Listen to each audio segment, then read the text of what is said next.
Hey, welcome in, everybody. Glad to see y'all back. Uh, Took me a little bit to get set up, and I'm still getting some more stuff set up. But we have some videos to play, some other information regarding this situation, and some reasons why I believe the police are handling this case with kid gloves. We'll be getting into that as well. Hopefully, the audio is nice and clear. Um, as you know, I'm still trying to get used to the laptop. I got it up and running yet again. Um, so, trying to do my best with what I got. Working on a very very small, tight budget. Next to no budget actually. But you know what? We're making it happen. I've been doing it, obviously off of my cell phone for quite a while, but it's extremely nice to have the laptop. Even though it's not 100% up to par, it's good enough. Um, it's going to allow us to continue doing this and allow us to actually grow and whatnot. So, with that said, I'm gonna try to pull up a video, and then we'll go over some of the stuff that they talk about in this video. So let me get that pulled up. So give me just a second while I figure this out again. Okay. Let me hey, welcome in, Dippy. Let me do this. I think it's this right here. Yep. Share screen. Okay.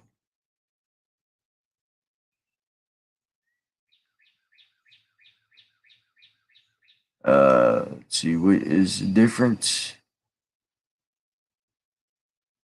Okay. All right. Let's see. Let me get this pulled up here. Uh Hold on. Wait a minute.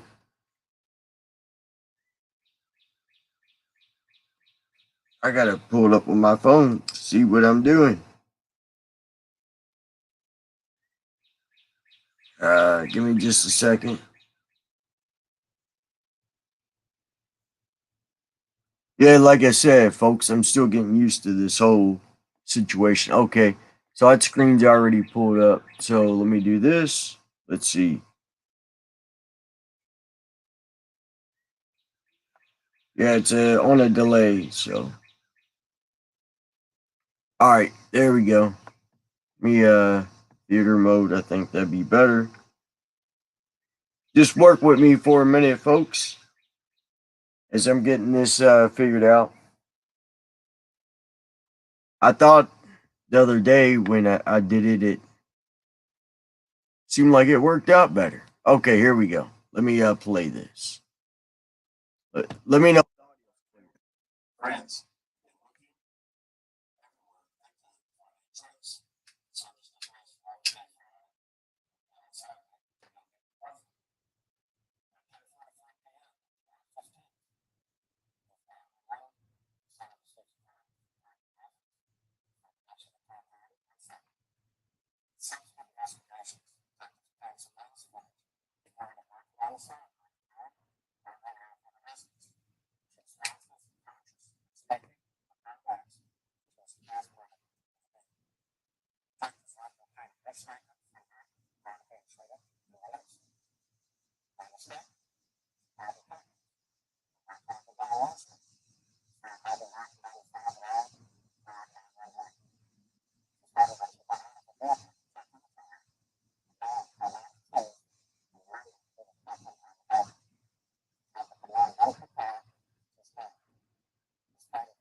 Okay, so the audio ain't that good. You know what? Let me grab my headphones. Because when I did this the other day as a test, it actually turned out real well. But the setup is a little bit different. When I shared the screen the other day, it only shared the video. Like, all right, let me play it.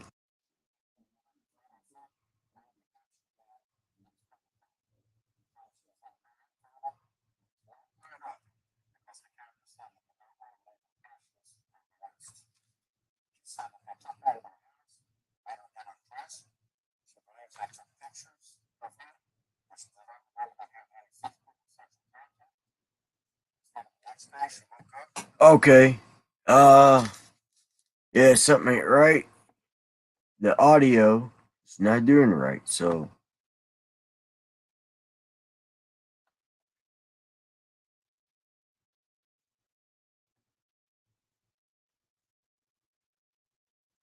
all right, let's set it up like this. Okay. Stop sharing, I guess. Okay. Yeah, I'm going to do the invite. Gotta, not sure what's going on with this thing today. The the whole page set up, folks. Please forgive me. Got my laptop back and going. Ain't the best laptop, but hey, it's a laptop. The setup I was testing out the other day on the whole screen, it was set up a little bit different. I'm not sure. It's kind of changed around a little bit. Let me get Dippy up here. Well, Dippy, there we go. But I gave the two puppies in Hush, I know that. Hey, The two females. okay, as I say, what's that background noise? Let me do it. There we go. All right. I'm going to try it again. Not quite sure what happened. Okay, there's that entire screen or Windows. No, I'm gonna see. Hey, do you want me to find it and share it to you and see if it works that way? Oh, here we go. I figured it out. And don't alter the voice because that's what I think was going on with it because it sounded like it was way in the background like you No, had. I didn't alter the voice. What happened is it has two options. It says choose what to share, entire screen, and then the other one is window. And you click on the window one, and that's all it is. And it picks up the audio through my microphone. The other one is entire screen. That one is played through the computer itself because it shares the audio. So now let's try it. All right, I'm gonna mute. Got it. Okay, here we go. All right, let me back it up. That's what I did wrong. All right. Friends began looking everywhere that they could to find any trace. These searches took place throughout the day Friday and again on Saturday, yielding nothing. At 10:44 p.m. on July 15th, the 911 center received. All right, folks. I got it figured out. So,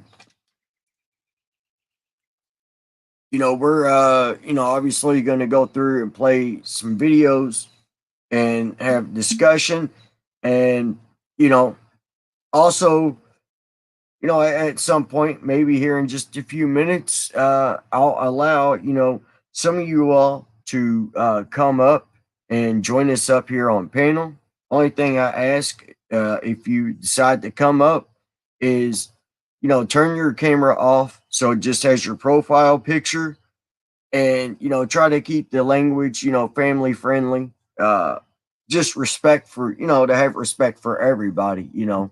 Um, that's all I ask. So, you got anything you want to add, Dippy?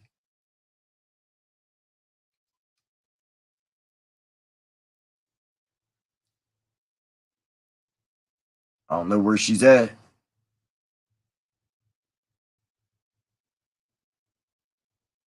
Okay, well, I guess Dippy's MIA right now.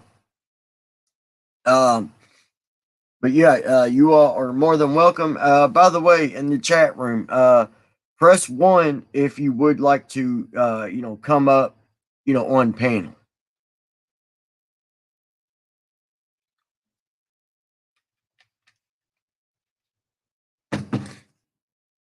I definitely appreciate each and every one of y'all. I definitely, support y'all as you all support me.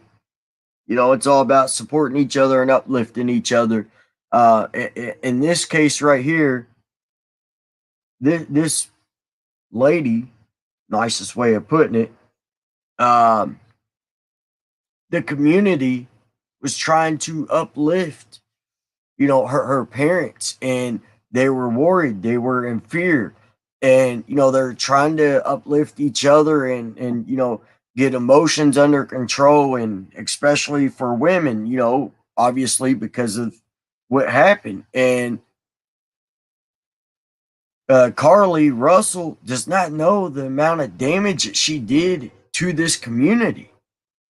I mean, this community's still going to be on edge because now you could have some whack job out there that will use her little skit and actually put it into reality,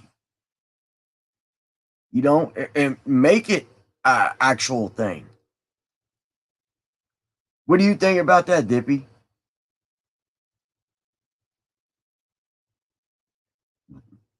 And she did go missing because, I mean, the Okay. baby she saw, that was Chucky. No. From Child's Play. No. This girl did not go missing. This was all a ploy. She had it all set up.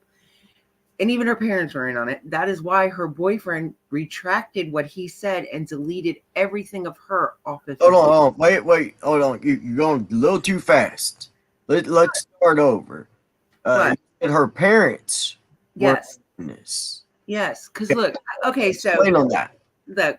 So I saw a video of her parents, and right after she went missing, supposedly they got a tip she was in Georgia. Now, none of the information, whether it was on her phone or her Apple Watch, had anything to do with Georgia. Everything was like the searches was in Alabama. I mean, not Alabama, but in yeah, she's in Alabama. Yeah, she's from Alabama, but her everything was like searching for bus tickets from Alabama to Tennessee. Nothing was in Georgia. Her family went to Georgia. Yes. Her mom and dad went to Georgia because they got a tip that somebody seen her down there. But I thought that was odd. Hold on. They planned a trip anyway before this happened, so they decided to go. Yeah. Like I said, just slow down. As you're bringing up a lot of great points, but you kind of going a little too fast. We got to talk about. Sorry. Yeah, I thought that. My head. That's why. No, I'm glad you brought it up. But yeah, I thought that was odd. The parents said they got a tip that she was in Georgia, but the parents do not even, from what I understand, do not even contact police in Georgia. They just go to Georgia. Georgia's, a state anyway. So, and they said they already had plans, like you said, vacation or whatever, a little getaway to go to, Georgia. Okay, but what part of Georgia did they go to, and who supposedly tipped them off? They seen but who was it that tipped them off, saying, "Hey, we think your daughter is here"? Exactly. Who said that? I mean, at least as far as I know, wasn't looking about it. They weren't looking in Georgia, because I believe the police from day one knew this was bullshit BS. I guarantee you, because like, where is this toddler? Where's this little boy wearing a white shirt and a diaper? I mean, no, I don't think they thought it was 3 or 4-year-old. Well, I don't think gonna wear a diaper. Yeah, I mean, I don't think they thought it was BS. No, they thought it was BS. Guarantee you, because after they got her phone and downloaded everything off that phone and Apple, they knew it was. Yeah, but when it was called in and everything, oh, of course they got to take it serious. well, I believe they're, having a call like that. Is it possible? Yes. Has stuff like that happened before where somebody uses a child to lure a woman to be able to kidnap her? Yes, that has happened. That sadly is a thing. It doesn't happen as often, but yes, it's happened. So yeah, I think at first they thought it was actually real that they used a toddler to get somebody to pull over side of the road to either rob them or to kidnap them or both. And because there's been all kinds of stories out there where people have faked a car breakdown to rob the individual that would stop to, help. They'd either rob them or kidnap them. That's happened, so those situations like that are real. But I think, like what you're saying, when they got her cell phone, with her missing, I don't know if they had to get permission from the parents to go through it or not. I don't know how that part of the investigation thing worked. Nope. If she was did go, they found her phone. They were like, yeah, they did go through her phone. As soon as they went through her phone and seen it, they just could not call off the search altogether. But then they started piecing things together, and mysteriously, she shows back up. To me, that was really odd. But they would have known, even if she didn't show up 48 hours later, they would have known she was pretty much behind the whole thing, that she just took off. Even though she's a grown adult, if she wanted to go to that Beyonce concert and her parents didn't want her to, she could have been like, look, I'm going. I think she actually did go to that Beyonce concert. I don't know what it was, but I heard there's a Beyonce concert going on at the same time. I don't know about that. She went missing when? Last Thursday. Like July 13th? Yeah, I believe so. But she also stole money from her job. Yeah, she looked up how to steal money. I mean, she cash register. Now, I don't fault her on the toilet paper, because I mean she's full of crap. So I'm use her on that. She does need the toilet paper.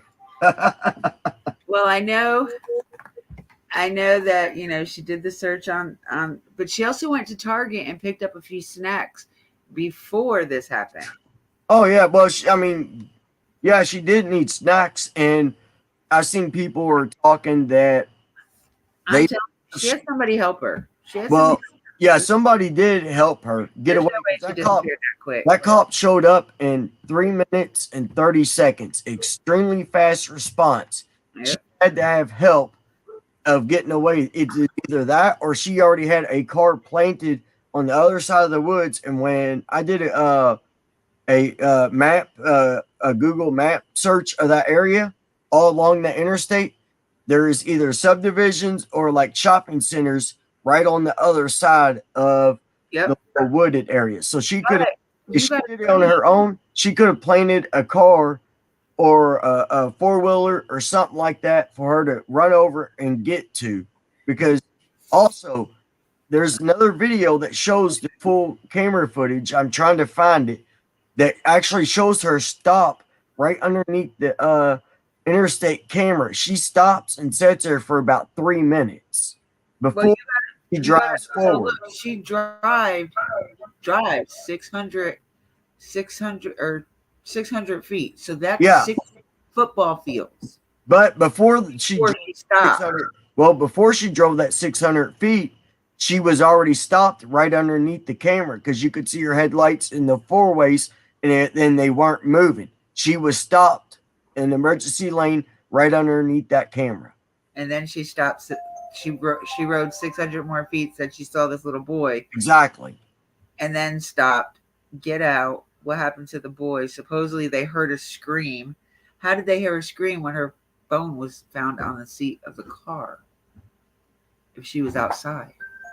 She had the phone, but you gotta keep in mind. No, they found the phone. Well, you gotta keep in mind. She's on the phone with 911 she hung up. They're saying they don't know if the call dropped or what actually happened. They never came out and said that Well, she hung up, but she did well, hang she up. got Then off the she phone with calls 911. family. She calls. Hold on.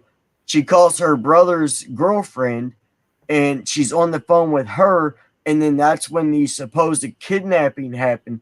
I believe she did that because then when the brother's girlfriend went to talk, she had to talk off of memory because that line wasn't recorded.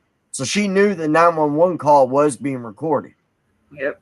So that's why she hung up on 911, called the brother's girlfriend, and then played out her little skit right then and there. But then her phone, her wig, her Apple Watch, the Apple Watch was inside the purse. The phone was near the purse, and the wig, it sounds like the way they put it, the wig was also in the purse. Who's going to kidnap somebody, take the Apple Watch, put it in the purse, take a wig and put it in the purse, and then sit the purse down? I mean, who would do that? She made sure her wig didn't get too far because she must have liked that wig. The wig was found in the car still. But here's the thing. That wig makes her look totally different. I mean, women it get different hairstyles or dye their hair, whatever. It changes a woman's look to the point that you may not even recognize them walking down the road. Even if they're missing, you got a picture of them.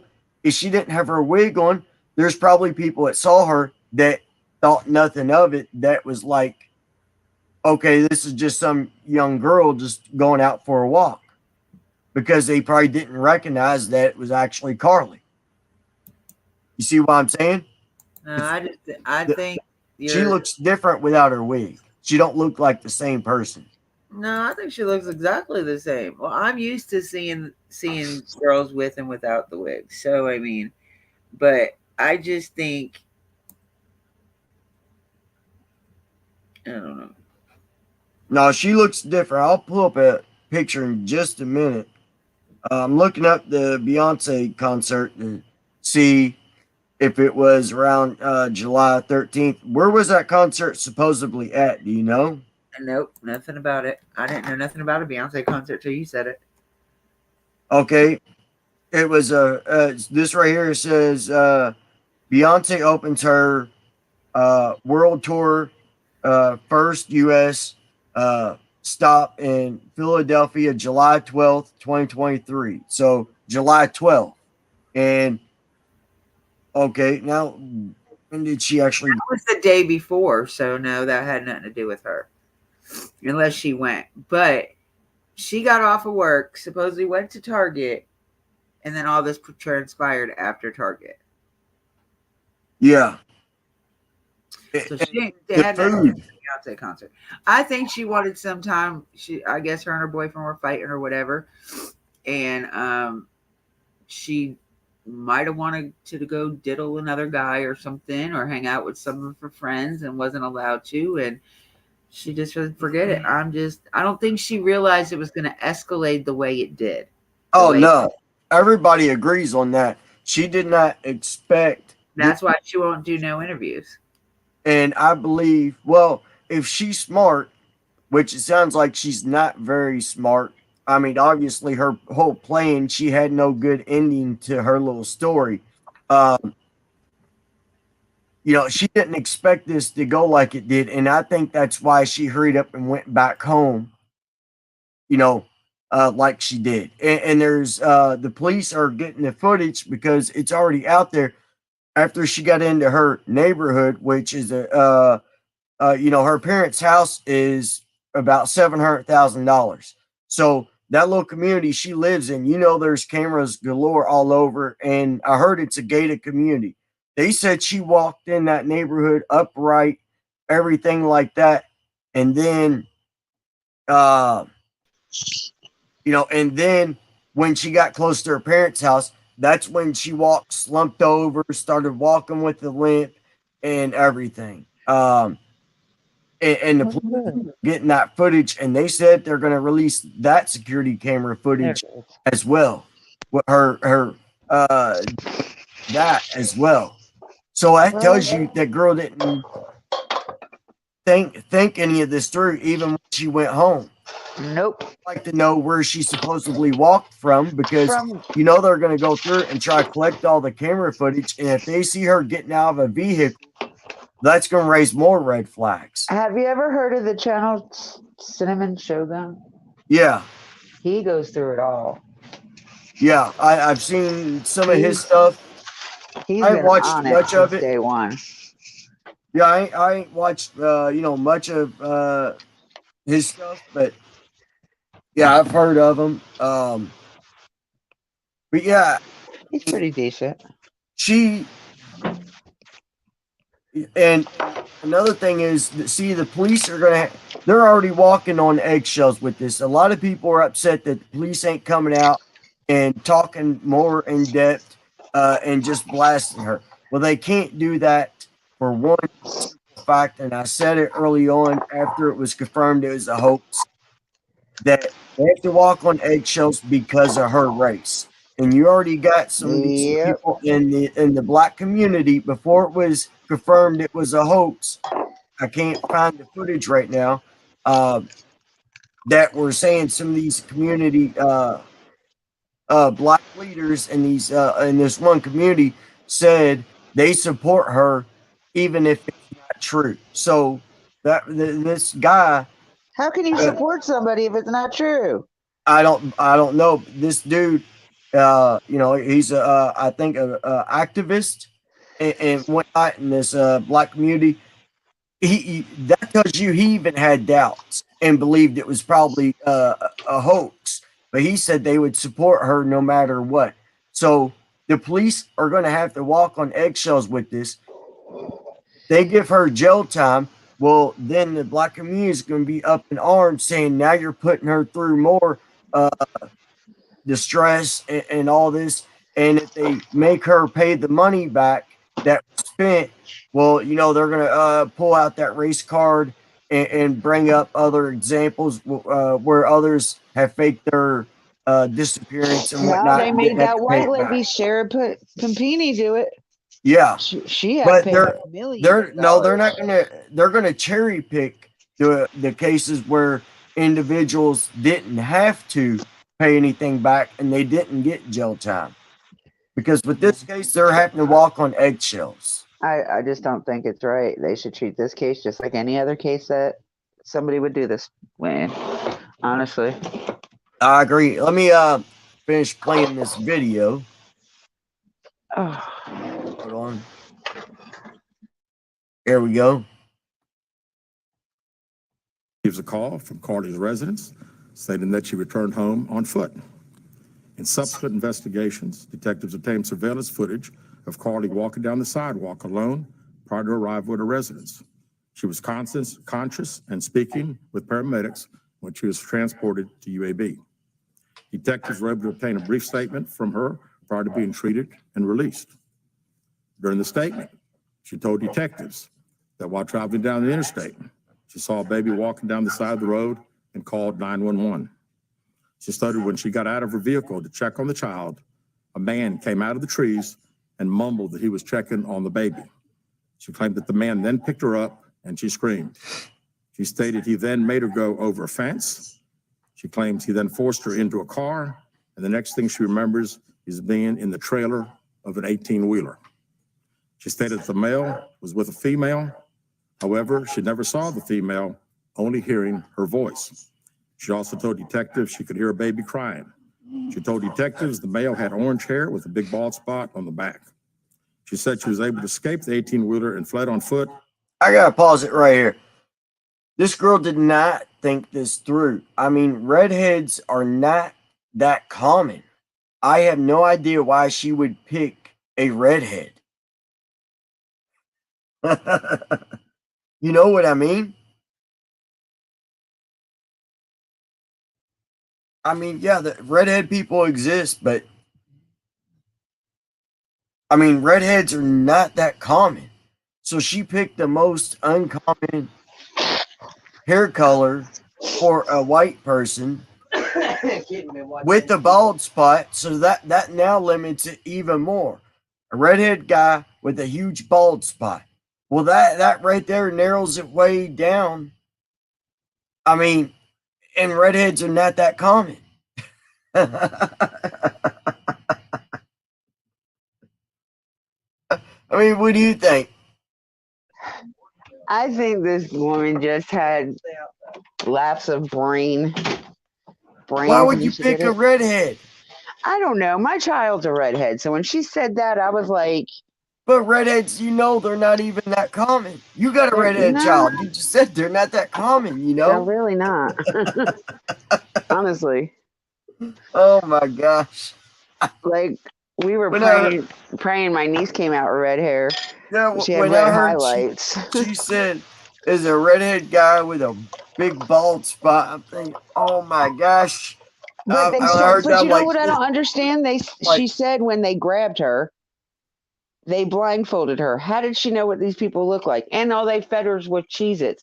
Conveniently what she the bought cheese. from Targets. Yeah, they fed her. Well, I mean, if you're a good kidnapper, you don't want to go hungry and you don't want your victim to go hungry. So Well, I don't know. Good she had some kidnapper. nice, yeah, she had They some nice kidnappers. nah, they're very nice because all they did was make her undress and took pictures of her, she thought. Yes, well, and Hmm. those pictures that girl's gonna post on her Her Patreon. Patreon. Y'all be looking out for that girl. She gonna put them naked pictures up. Damn, if she Yeah. even comes back on. I And haven't seen nothing from her. Natasha Collins is gonna get the photos. Cooper. She's gonna get the photos from Zav Girl, and then Natasha Collins is No, gonna Cooper. post the nude Sarah photos. Cooper. You're Cooper, saying her yeah, name wrong. okay, yeah, Cooper. I don't know what I said, Collins. Yeah.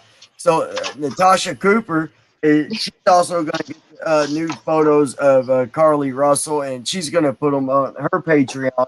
Then she's gonna deny she put them on Patreon. Then she'll admit she had them on her Patreon. Well, they were talking about Annie Elise doing that crap too, and they were like, Yeah, she did it too.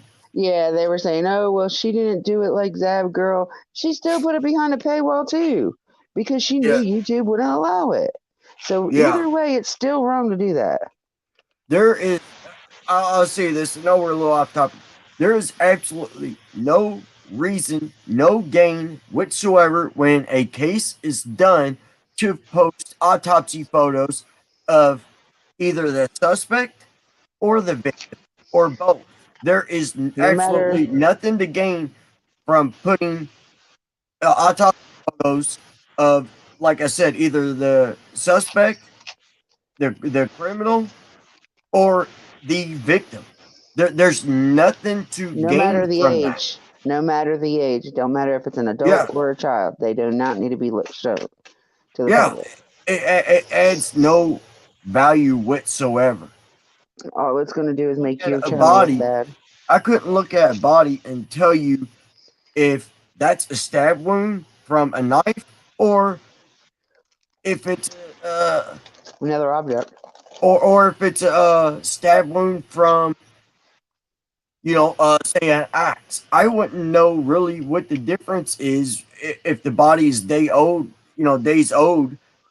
laying there. I wouldn't be able to tell you. So, like, what need does the public need to see something like that? Even if it's the They criminal don't. that did it, what value is that's added?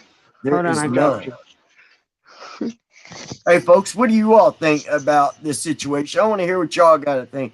And we're going to open up the uh, channel here in just a minute to allow some of y'all to come up here and, give your thoughts and opinions on this case and, some other cases as well. But if you do join the panel, you got to do it like us. Just, use your profile pictures and, keep it family friendly. But in the chat room right now, what do you all think, is going to happen with this case? You think she's going to have to pay anything back? Do you think she's going to have jail time? What do you think is going to happen? She needs jail time. That way to teach them not to be doing stupid shit like this, stuff like this. All right. Well, what about, do you think she's going to cough up who it was that drove her away from the area? Or do you think she had something set up where she could get away on her own? I don't know if she was that smart. What, that she staged the vehicle up? Yeah, that nearby. she did something herself. I believe somebody helped her, regardless of the fact, because that car would have had to been started before the cops even got there. Yeah, but here's the thing. I'm surprised the cops haven't like walked through that area. Well, I'm sure they have. Came out on the other side to see exactly what was there, and then if it's a subdivision, start going around that area asking those folks But it if was they have so late security. at night, people probably don't even know. But there is, if you see, like I watched Cinnamon Shogun this morning, and he said that people caught her on the Ring doorbell, and her mother was going around saying, "Mind your business. Don't worry about it. Mind your business." Well, I know Why? the mother. Well, Why? oh wow. So you said people like what Ring doorbell was it her own subdivision or Uh was it? huh. Oh, okay. Yeah, because I know Her they neighbor. said that she was walking normal until she's a few houses from her parents and she's Yep. walking all slumped over. Like she's been It's already happened. traumatized. And What's that? this is what makes people that are in serious situations look bad, because they don't get believed because of people like this. Yeah. I can't even tell how many people are in here. It says 5. Nobody's really wanting to chat. I don't know why. I guess everybody's wanting to lurk. Come on, folks. Y'all can at least say hi. No, say something. Let us know, you got a little energy left in You you got a tonight. mind of your own. I mean, come on, folks. You can't leave us hanging. You gotta at least say something. Just say hello. Like, I'm here, I'm watching. All right, let's play a little Oh, more of you this son of a video. cracker. Maybe somebody's gonna wake Oh, up. We're gonna play some more of this and dissect this. Oh, by the way, I love this man's suit right here. I love that. I got a red shucks. suit myself, a red jacket. I might have to get a He purple one. I does. love that. Y'all, That he that is not lying. He does. He wore it on Christmas. yeah, but it's just not just for Christmas. Hey, Fuck. Mazzy, is it Mazzy or Maisie? Maisie. It's Maisie. Mazzy. I call her Mazzy. It's Maisie. Mazzy. Maisie. Mazzie. Maisie. Like I can't maze. read. Well, no, it's actually, I think it is actually Mazzie, but Is it I just Mazzy or thought that was Maisie? I just couldn't say it right. So I always, since day one, like she's been my sub since day one, since I started my channel. It could be Mazzy. No, it's me. It's Mazzie, but I See, always now say you don't Maisie. even know. No, it's Mazzie, but I say Maisie. Only to be captured again. It's Mazzie, but I say Maisie. She claims she was then blindfolded. Welcome in, by the way.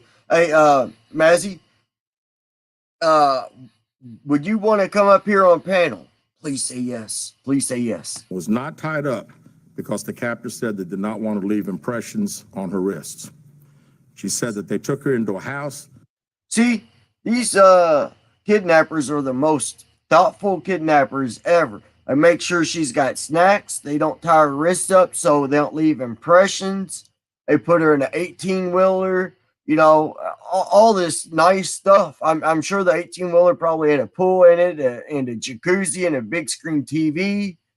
But yeah, and she got to eat her own Cheez-It. So, and she didn't even have to feed herself. They fed her. I mean, how thoughtful. And made her get undressed. She believes they took pictures of her, but she does not remember them having any physical or sexual contact. She stated the next day she woke up and was fed cheese crackers by the female. She said the woman also played with her hair, but could not remember anything else. At some point, she was put back in a vehicle she claims was able to escape while it was in the West Hoover area. She told detectives she ran through lots of woods until she came out near her residence. During this interview, detectives noted that CARLEE had a small injury to her lip, and she claimed that her head was hurting. She also had a tear in her shirt. Detectives also noted that she had $107 cash in her right sock. Out of respect for CARLEE and her family, detectives did not press for additional information in this interview and made plans to speak with her in detail after giving her time to rest. Detectives continue analyzing data from CARLEE's cell phone that was left behind at the scene. We enlisted the help of the United States Secret Service in conducting this analysis. Part of what data includes several internet searches in the days leading up to their disappearance that I think are very relevant to this case. On July 11th at 7:30 a.m., the term, "You have to pay for an Amber Alert" was searched. On July 13th at 1:03 a.m., the day of her disappearance, the term, "How to take money from a register without being caught" was searched. On July 13th at 2:13 a.m., the day of her disappearance, the term "Birmingham bus station" was searched. On July 13th, 2:35 a.m., a search for a one-way bus ticket from Birmingham to Nashville was conducted with a departure date of July 13th. On July 13th at 12:10 p.m., a search for the movie Taken, a film about abduction, was conducted. There were 2 searches related to Amber Alerts on a computer at CARLEE's place of employment, including one regarding the maximum age of an Amber Alert. There were other searches on CARLEE's phone that appeared to shed some light on her mindset, but out of respect for her privacy, we will not be releasing the content of those searches at this time. We've asked to interview CARLEE a second time, but have not been granted that request. As you can see, there are many questions left to be answered, but only CARLEE can provide those answers. What we can say is that we've been unable to verify most of CARLEE's initial statement made to investigators, and we have no reason to believe that there is a threat to the public safety related to this particular case. Thank you very much. All right, folks. What do you think about that?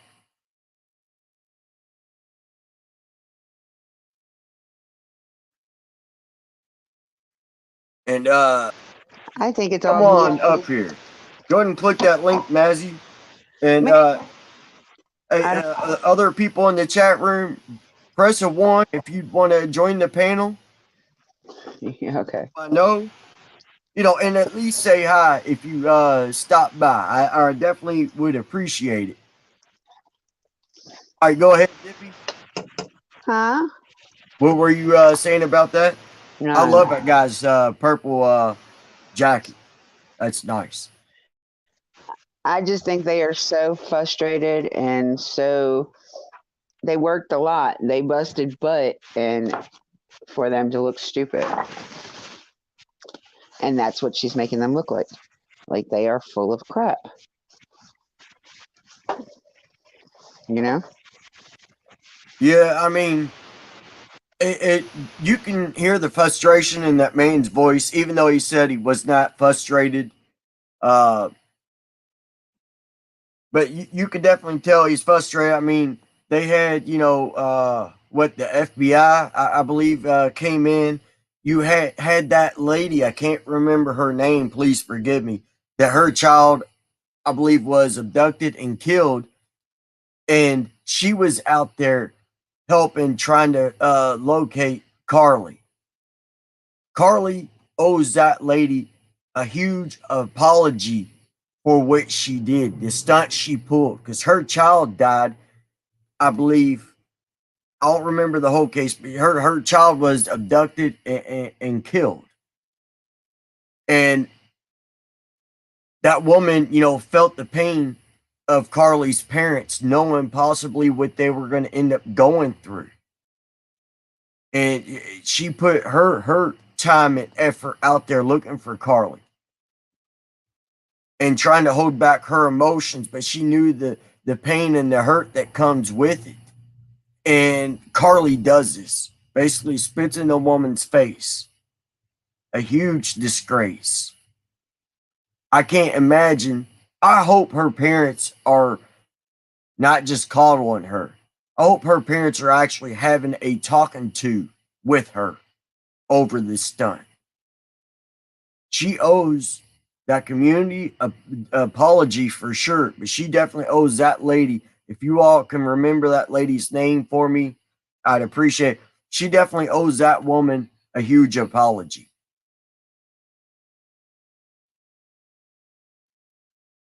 Oh yeah, she's gonna. Well, the thing is, she'll be smart. And her parents are gonna have to put the money up. She's gonna have to lawyer up. At this point, she would be beyond stupid if she starts talking to the police again. Um, because if she tries talking to the police now with everything they have, she's definitely done. She's going to have to talk through a lawyer. This is going to cost her parents a little bit of money, but she needs to be held responsible and forced to pay back the money that was spent. And the judge should order her to get a job and pay it herself, not have her mom and dad pay it. Well, she did have a Her to job. I get a don't know if job. she still does. Yes, but they can order her to get a job. But that's what I'm saying. She had a job. I don't know if she still does. No, she lost her job because she got caught stealing from them. Well, they said if they found out she was actually stealing, they never did come out and say that she did steal. It was just something that was on her phone, but she did have $107 in her. That's another thing. That's what Yeah, she doesn't get stole me. it. Look, when they found her, these kidnappers were awful nice because they even let her keep her $107. That was She's in her sock. now So where'd that $107 come from? I Did have she no. steal it? I believe she did because she even She looked up might how have. to steal money. Well, She looked up how to you steal. got to think she worked at a spa, so Well, I mean, yeah, even if they but got tips, you don't make that much. but she looked up on her phone how to steal money from a register. Yeah. So Oh, I I know. believe the $107 was stolen. But I just got a question for the females. Is it Uh-oh. for females to carry cash in their sock? No, I never Because did. I thought normally a female would carry money in their bra, if they didn't have pockets. No. To both? No. I've seen a lot of women carry money, in their bra, but I've never seen a woman carry money in a sock. I mean, I'm not saying it doesn't happen, but I just never heard of a female carrying money in her sock. I mean, I guess she would if she had like a dress on and had pockets, okay. But Nah, I don't. I mean, what was I But think forget? about it though. These people that supposedly kidnapped her stripped her of her clothes, so they left her socks on her. They didn't want her feet to get wet. I mean, cold. I guess so. They're nice. They're very nice because Well, normally and if they take their clothes, they're gonna take every bit of their clothes and not give well, two rats if they're cold or not.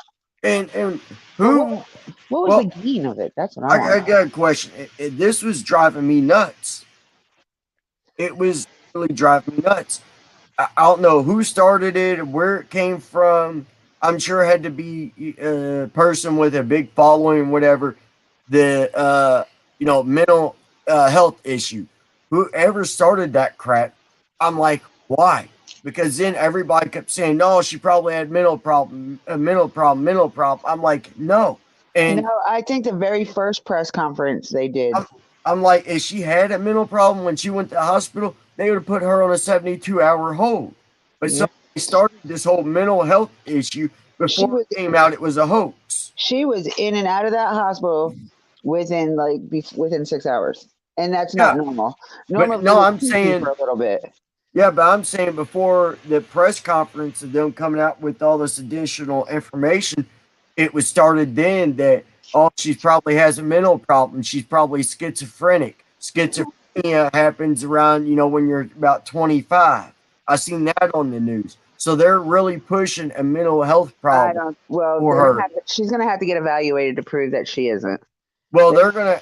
They're gonna. This is how they're gonna. The family's gonna get out of. They're gonna go with that mental health issue situation. Now they're gonna get the lawyer to whatever say it, and then they're gonna find a doctor that's gonna go back and be like, yeah, she had a mental breakdown or schizoaffective disorder type Ain't situation. no way they're not gonna be able to prove that because of what she had on her phone. You don't know that they could come off That's with. not an issue of that. What she was looking up has no bearing on a mental issue. Yeah, I agree. I agree, but a lawyer could come out and do their whole lawyer talk and all that, and basically get her out of a lot of this, saying she was having a mental breakdown, and that's why she was doing all these searches, looking up, Think about it. and that's why she So didn't try think to about hide it. any of her searches, and she just left her searches open and available. They're gonna now go with the middle part. Also, seen it on the news. The news was even giving her out, saying that she probably had some type of mental breakdown at that point in time in her life, or during that period leading up to her disappearance. She had a mental problem. That was coming from the news, and I'm like, where are you all getting this from? So they're already pushing the narrative that she was having a mental problem leading all the way up to this point. And They nah, they like I said from the day one when this all came out about and we all found out about it, I said it from that day. It's fake. This was all fake. Because I mean, I've seen the thing with the issue with the kid. Yes, we have that. We've had that a couple times in my state, in my area, but it was more or less the car seat, not the kid. You know. yeah, And then just by the way stuff happened. I just like I didn't believe not one bit of it, not at all. And I was like, make me a believer. Please make me a believer. And you know what? I was right. I love being right sometimes. yeah.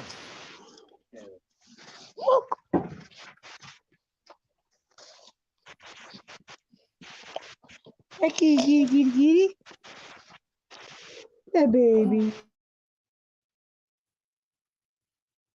All right, I'm gonna play another video. Mazzy, I definitely would like you to join, since I just put a comment in the room. Sorry. Coming from perspective from somebody that's not following this case close, I would definitely love to have you come up and ask some questions and point out some stuff. You And get her to come up. I'm gonna be upset with her. yeah, since you've not followed this case very closely, so That's because she hasn't been following no cases very closely. well, I mean, but you see what I'm saying. I would like to be kind of a fresh, Yeah. Yeah. fresh look and whatnot. Have somebody that's not followed it very close. I'm playing some more of these clips for her to come up and be able to ask, questions where she's not really followed this case very close. Where You want to know something funny? I haven't even been following it very closely. I just watch stupid videos. we all do. like Cinnamon Shogun and Michelle Walks are like my favorite two to watch first thing in the morning when I wake up. One gets me laughing, and the other one gives me a little bit more truthful information than some of the media outlets. I'm trying to figure out how I can do a screen share with the audio where I can click back on the main screen and it just doesn't copy everything I click on. The other day, and now I can't figure it out this time. Let's see. I'm going to try this. So guess what? You're gonna like have a cow. Oh, here we go. We have two new kittens lurking around my house. They're both black and white. So I named one Boots and the other one Socks. Both white Yeah. feet and black bodies, like the rest of my animals. Like it's so amazingly how I get all the black and white animals. My cat earlier, one of them was up on the banister, the handrail and it was like right out the window. And my cat went to jump out the window and hit his head on the window. Oh man. I wish I could bring him in. You want him? No, hey, I'm gonna play the 911 call. So you all ready? Let's see how this is gonna work, because I ain't done it this way before. Nope, not that way. So cute. Wrong screen. I want the kitties. All right, hold on. Oh. Let me find it. They're looking at me like, what the heck? Close that light out. We're trying to sleep over here. All right, on just a second. I gotta pull it up real quick. I thought I had it pulled up, but I didn't.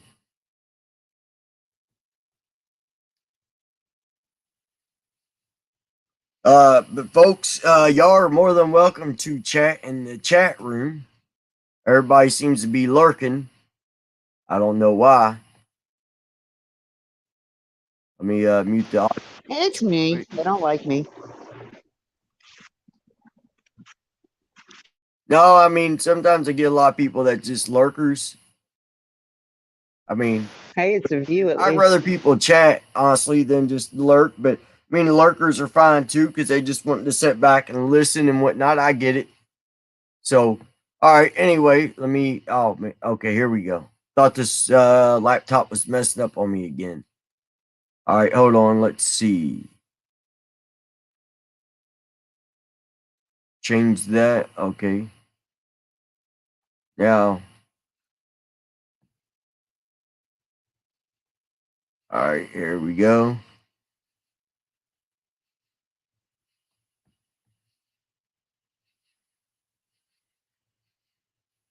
Let's see.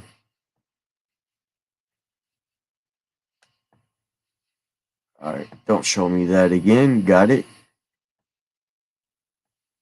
All right, here we go. This is the Emergency. Hi, I am on Interstate 459, and there is a kid just walking by themselves. Oh, hold on. Where on 459 are you? I'm right next to the exit 10 by the Hoover Met, like to get off by the Hoover Met. Okay, so you're before that exit? Yes. Okay, and were you headed southbound or northbound? Like toward Tuscaloosa or toward 280? Towards Tuscaloosa. Okay, and was the child on the left or right side? On the right side. Were they walking northbound or southbound? They're walking towards Tuscaloosa. Walking southbound? Or how old do they look? Like a toddler, like maybe like 3 or 4. Did you pull up? Hey, got a question for y'all. You notice anything about her voice? You want Her to levels notice anything change. about her voice? Her levels on her voice change. Oh, I mean, you hear anything Like about what? her voice? Like any panic, any fear, any urgency? That's why I'm saying it depends. Like when she's talking about the kid, she's got a high pitch to it. But then when she was answering, it was kind of like a low pitch. But what I'm getting at, you hear any panic, any fear, any urgency? No mental issues, no. No, I'm not saying mental issues. I'm saying there's no urgency in her voice. There's no like hysteria. There's no like She's rush. fine. That's why. Anything like there's no fear. Anything in her voice. I mean, listen. You'll hear she's talking normal, like she's talking to a friend. Listen to this. Ever with them? Are you still with them? Yes. Okay, are you with the child right now? No, I'm not. I didn't get out of the car. See, no urgency. She sounds very similar to the operator, just like laid back and calm. No urgency, like no hurry, no panic, nothing. I would be freaking out, panicking. I'd be on the phone with the cops. Hey, you need to get here right now. There's a child on the side of the interstate. I'd be freaking out, be yelling at the operator. You know, I'm sorry, but I would. I'd be freaking out. You know, and yeah, the operators get the brunt of it, but I would probably be how I'd be reacting. I wouldn't be, hey, yeah, there's a child on the side of the interstate. Could you all get somebody out here? No, I wouldn't be talking that way. I don't think anybody would, because a child on the side of the interstate, it only take like 4 or 5 seconds. That child's middle of the interstate, and now they're ran over. If there was truly a child, Okay, we're going to continue. I'm sorry, it's just aggravating. I can see them though. Do you mind staying and keeping an eye on them until we get there? Yeah, sure, yeah. Okay, what kind of car are you in? Yeah. Is that a sedan or SUV? SUV. I mean, it's a sedan. Sorry. Can you put your hazards on for me? Yeah, they're on. Okay. Did you talk to the child at all, or did you say anything to them? No. Okay. No. Do they look like they're injured? No, they don't. Are they white, black, Hispanic, or Asian? They're white. Okay. How Is it can male we or know? female? I think it's a boy, a little boy. White male. Okay. So is he wearing clothes? Yeah. All right. You got kids. You got a family member or a friend that has kids. You got a toddler, 3 years old, maybe 4. It's hard to know the gender. You can't look at a child that age and be like, yeah, it's a boy or it's a girl. Well, I mean, Unless depending. you already know. At But 3 years old, I don't care. A 3 and 4-year-old is not going to be wearing a diaper. well, they might, but No. that's not the big point. The point is, how did she know if it was a boy or a girl? At that age, a 3-year-old, you can't really tell just by looking at them. There's like no standout features in their face or anything to say, oh, it's a boy or it's a girl. You see what I'm saying? I see what you're saying. Because if you don't know the child and whatnot, you see a 3-year-old and say they're just in white clothes, you're not going to be able to be like, oh, that's a cute girl. And mom be like, no, it's a boy. I've had Or that happen. vice versa. You know what I mean? You can't really tell at that age. You know, they boys and girls look very similar at that age. And a lot of people don't like giving their kids haircuts right away, so they might both have long hair. Yeah. Or they could both have just, short hair. It's real thin. But Mazzy's gonna join us. I gotta see if yeah, she's gonna join. No. She ain't joined yet. Nope. I know, man. She ain't I gonna hate do. that it shares both screens. Let's see if I can do this. Stop sharing. Oh, did it just stop it all the way? I did. Dang it. Okay. I guess you can't do that. I thought it would pause it. Okay. I know my Nancy. She's not joining. Yeah, she's gonna join. All right, let's finish this She ain't 911 up here audio. yet. She ain't joining. All right, I'm gonna finish this 911 audio. Okay. What is he wearing? It's a white T-shirt, and it doesn't look like he has any pants on. It looks like a diaper. You don't see any cars anywhere? Hold on. No I got cars mute. anywhere.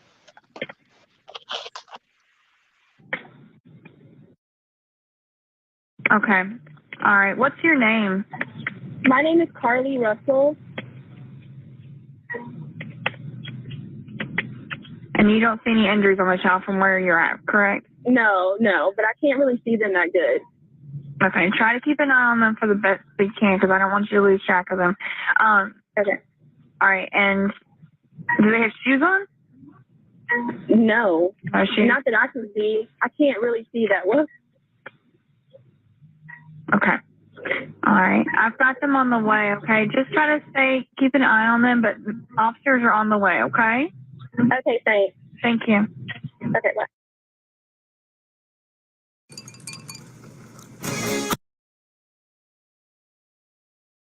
All right. Yeah, what do y'all think about that? That and then she hangs up. Did the officer tell her to hang on the line? I'm sorry, my mind went blank on that last part.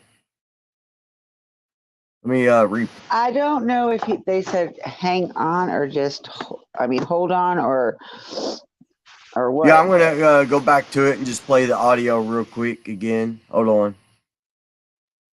I got distracted. Hold on. Here we go. Come on now. Oh, wrong video. Oh, you know what? It skipped over for some reason. All right. Let's see.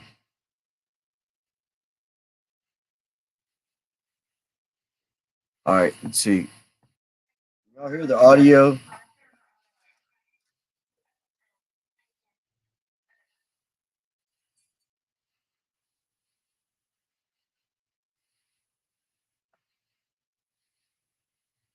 All right. I'm going to share screen again. Give me just a second. All right. Let me, why is it?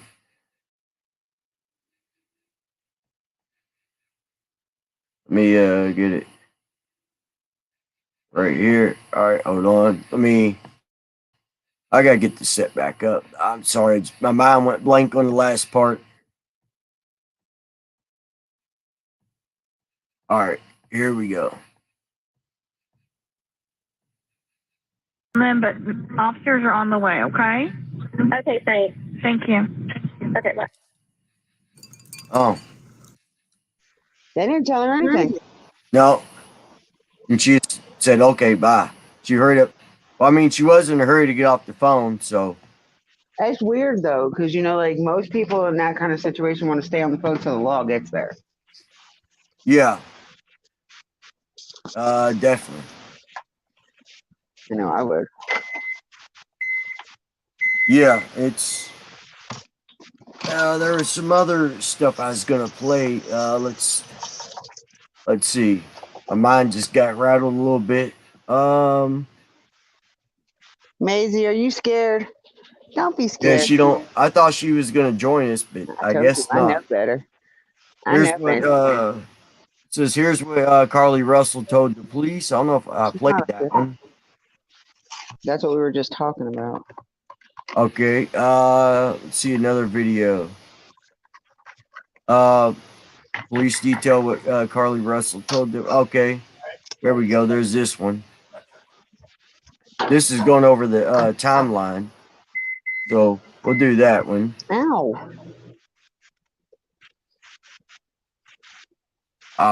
Which one was it?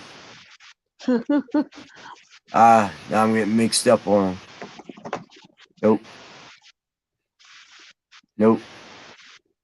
Dang it. Ah.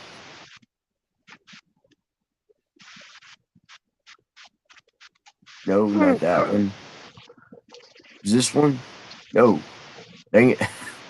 Okay, my mind just went. Oh, here it is. But citizens, including search parties organized by our family, I think it's that one. began looking everywhere that they could find any trace. These searches took place throughout the day Friday and again on Saturday, yielding. Did we already talk about this one? Or I show? This is the same one. Okay, I'll just exit that out. There was one in the beginning when she first went missing, and then this one. That was it. They were the only two news conferences they had. Oh, it's this right here. Relations could take this investigation in a new direction. WPTM 13's Aaron Llewellyn following this for us. Police say this investigation is still ongoing, Aaron, but this new evidence, pretty curious. Yep. Yes, gosh, Sherry, the new evidence is very interesting. Now, as you said, Hoover Police Chief Nick Durza says that the department has not decided if a crime has been committed yet. But while they are still investigating, I talked to one legal expert about the possibility of consequences for this case. That crime hasn't been committed yet? Nope. What does that mean? She has committed a crime. She made a false police report about a child walking along the side of an interstate. That's a false police report. That's a crime. You better leave him alone. How are they trying to say that a crime's not being committed? That's a police report. Prixie. Straight out. Prixie. So it's like, why is she not being charged for that? Why is people keep asking, why is she not charged for that? Why ain't they going forward with all this stuff? And like I said before, they're having to walk on eggshells, sadly, because of her race. She's already, they're using it to her advantage. Her parents said people were bullying her by asking questions. Her mom said that in an interview, that it was bullying to ask questions. So they're already using their race as leverage. That's why the police department is walking on eggshells. That's why they haven't went ahead and charged her for making a false police report. Anyway, let's continue. Some of this just aggravates me, and it really aggravates me when people have to use their skin tone as a shield. To me, no matter the community or your race, everybody should be disgusted in your actions, especially her actions, how she played this whole thing out. And then people should be even more disgusted that she's trying to use her skin tone as a shield and deflection. People should be more outraged at that. I don't know, but what do you all think? I mean, it is a little frustrating to think that all this has been done and we can't find anything out. Hoover police releasing new details Wednesday in the disappearance of CARLEE Russell. The 25-year-old went missing for 49 hours last week after calling 911 about a toddler on Interstate 459. The new details leaving many with more questions than answers, especially after police revealed searches on CARLEE's cell phone. All of these kinds of Google searches the night before this happened would certainly, I think anyone would agree, would be quite coincidental. Police revealing there was no evidence of a child on the interstate that was called into 911, which attorney Richard Jaffe says could lead to possible charges. The statute actually goes a little further than that because it puts into it a person that files a false report or causes a false report to be filed. Hoover Police Chief Nick Durzis says the search for CARLEE required help from several. I mean, basically what she did is go into a movie theater and yell fire when she called the police department and told them there was a 3 to 4-year-old walking alongside of an interstate. Of course, that would cause alarm for police and have police speeding to that interstate, putting other lives at danger. And she didn't even care or think about that if a cop would have gotten into a wreck with, somebody driving down the road that didn't see the lights or hear the sirens and they collided. I mean, that could have very well possibly happened. Thankfully, it didn't.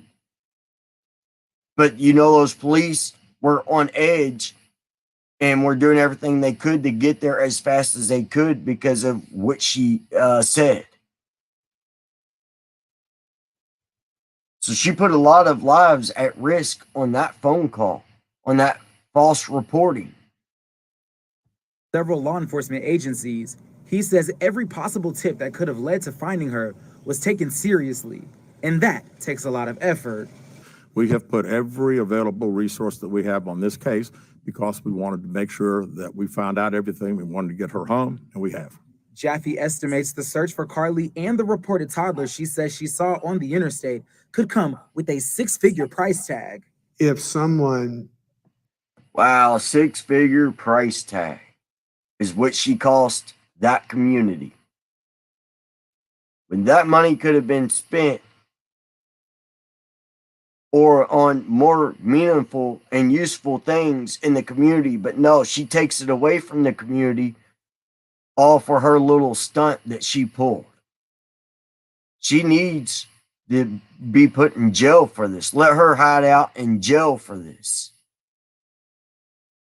And let her sit there and think about what she did and how she put lives at risk, how she had the community on edge, how she put fear into a lot of women, not just in her community or even state, but throughout the United States. She put a lot of women in fear, especially when it came to the interstate. And guess what? That fear is going to continue and it's going to last in some of these women's minds, thinking it's still a possibility, even though that this time it was a hoax. But is it going to be a hoax next time?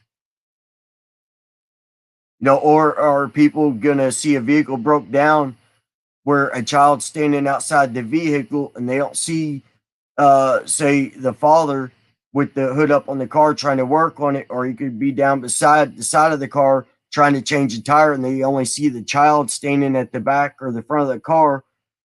Are they going to start calling the police and saying, hey, there's a child standing on the side of the road and I don't see a parent? And putting, yet again, police on edge to hurry up and get there to make sure everything is safe and nothing is going on. Because this is going to have a ripple effect. And she doesn't even care. She cares about CARLEE. She don't care about anybody else. I mean, she didn't even care enough about her own mom and dad. You could see in her mom's face, her eyes looked swollen from crying. I believe the woman truly did not know her daughter pulled the stunt. I don't know. Did you I see believe she was upset. Did you see their interview on the Today Show or whatever morning show they went on? They got up really early in the morning to do this show. Yeah, I'll pull it up. I'll look for It it in was just the a minute. way they were nodding, kind of shaking their head in a nod. Yes. Like when they said, "Do you really believe there's a kidnapper?" Both of them like nodded, but was like more like a shake, like we don't know. Yeah, We yeah, I don't seen know that. now. And it was just like, I don't know. I didn't believe not one. I'm sorry to say, I just did not believe that they didn't know about it. I believed But that she told them. okay, if she did, what would be the benefit for the parents on something like this? Well, you know, there's a lot of people that grift off these kind of cases. Well, that's true, but how? They You can know, make money too. They can do the GoFundMe's. and see, I still said early on that I believe she had a burner phone. That's why she stopped under the camera, which I thought I said that, but I didn't. But I believe she had a burner phone. She stopped where she stopped at and then was on the burner phone, and they told her, no, pull on up to this sign and stop here. Because as you could tell, she eased on up in the emergency lane a good distance and slowed down and then went forward again until she got to that sign, and then she stopped completely. I believe she had a burner phone. Is my opinion. I believe she actually had a burner phone in this. And I hope the police find out on that as well. I bet money she had a burner phone. And that's why she left her cell phone behind, because she had a burner phone where she could still contact people. And I know that her parents said they got a call from her from that Red Roof Inn, but they didn't say if the call came from Red Roof Inn or what number it came from. So I'm curious to see if the police get access to the parents' phone and see the phone number that she called from and see if it was the number from Red Roof Inn. That right there be very interesting, because I believe she had a burner phone. What do you all think? All right, anyway, I'm going to finish playing this and then remind me about the USA Today video after this, and I'll pull it up. Misled authorities, causing them to expend tens of thousands of dollars in tax money and man time, woman time. There are certainly civil penalties that would occur. Jaffe says this investigation isn't over yet, but ultimately, I think the truth will be revealed. Now, police say that they are still waiting to talk to CARLEE again, but they say they are ready to hear what she has to say when she's ready. And you can expect us to keep you updated right here on WVTM 13. For right now, we're live in Hoover. Aaron Llewellyn, WVTM 13. All right. Well, there was that.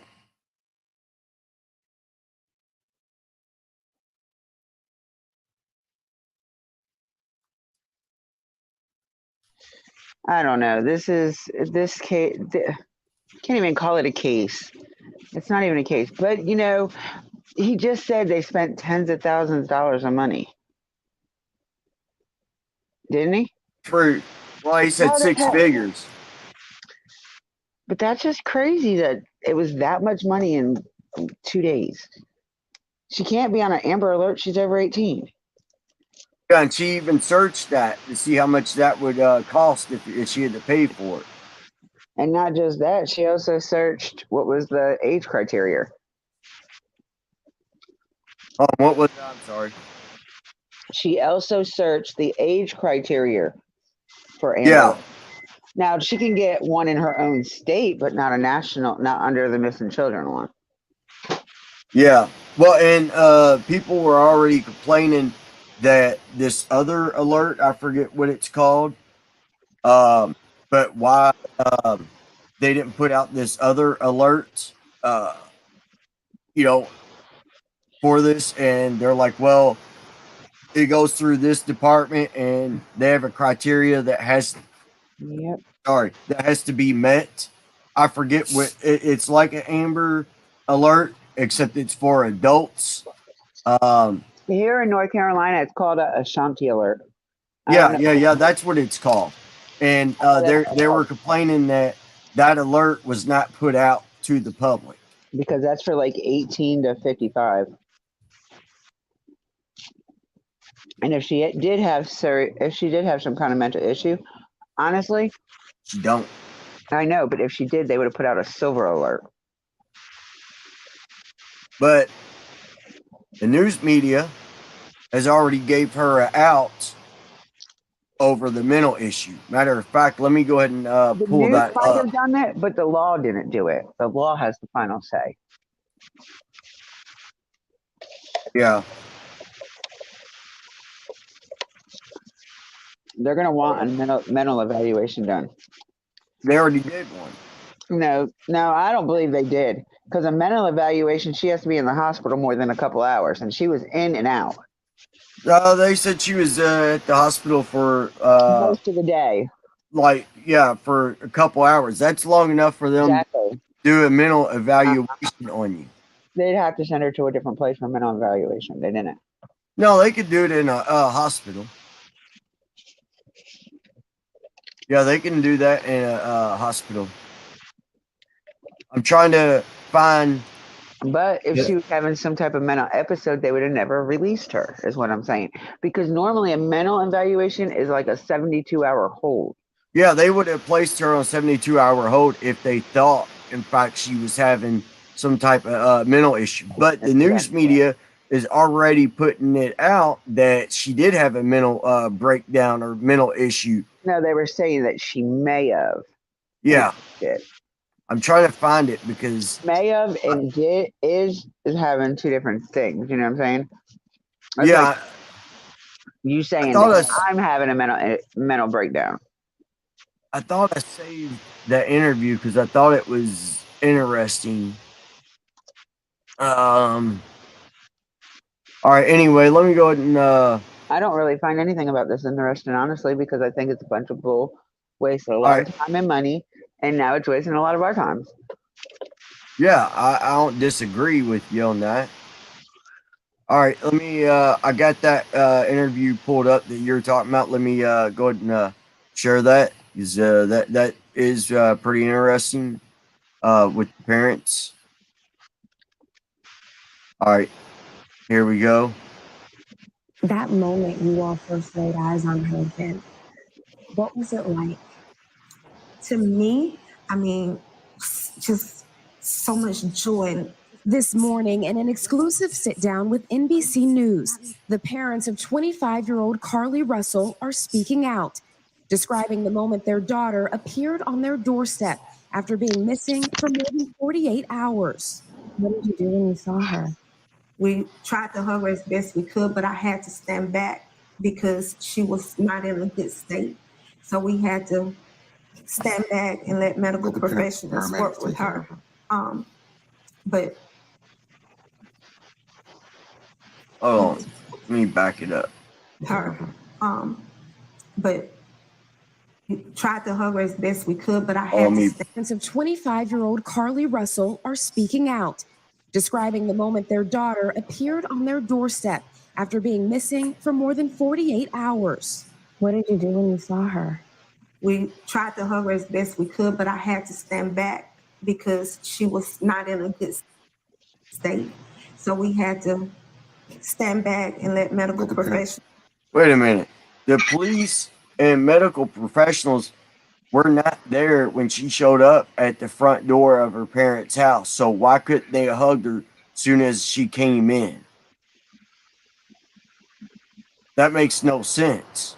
They're skipping that entire interaction up until medical professionals got there. Then they're speaking from the time medical professionals got there forward. Did you notice that? You catch on to that?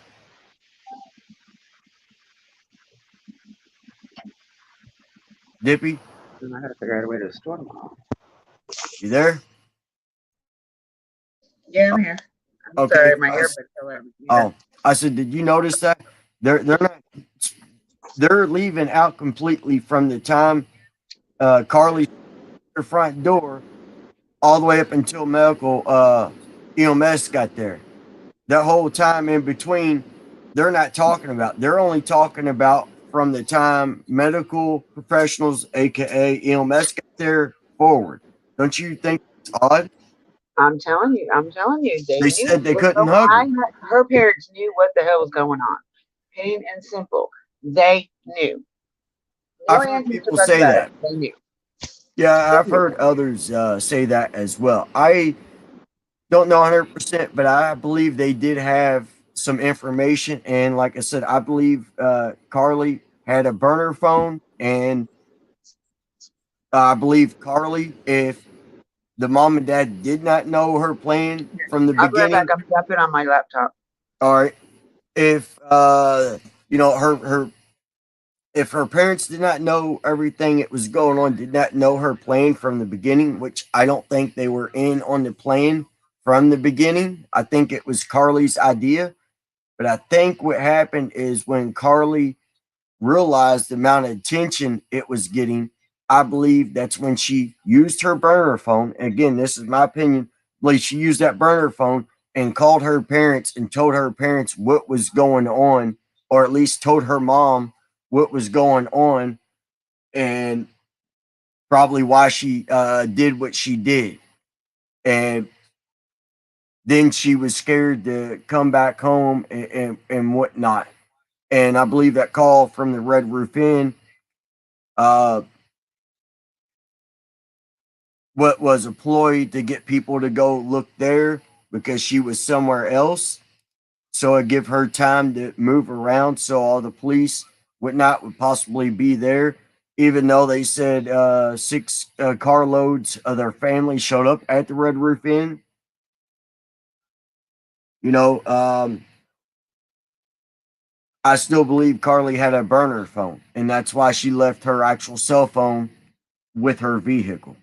That's my opinion. Let's continue with the interview. This case is just really bizarre and extremely sad and frustrating. Let's work with her. But it's Last Thursday, police say Carly called 911 to report a toddler walking alone on the interstate. She pulled over while on the phone with a family member who described hearing Carly scream. Her vehicle's unlocked, running, all her personal belongings except for her phone. On the scene, police found no sign of Carly or a child, and they say no children were reported as missing during that time period. The Russells waited in agony until Saturday night. there were actually just so many calls and texts from people who maliciously. Also, folks, keep in mind, interviews for these big networks like USA Today, they pay, you know, for these interviews. And they pay, from what I get, pretty decent money for these interviews. So the mom and dad, they got paid for this interview, which I find that interesting. Lied to us. I just didn't know people could be so evil. Authorities have not indicated where Carly was during the 48 hours she was missing or what happened. See, look at her right here.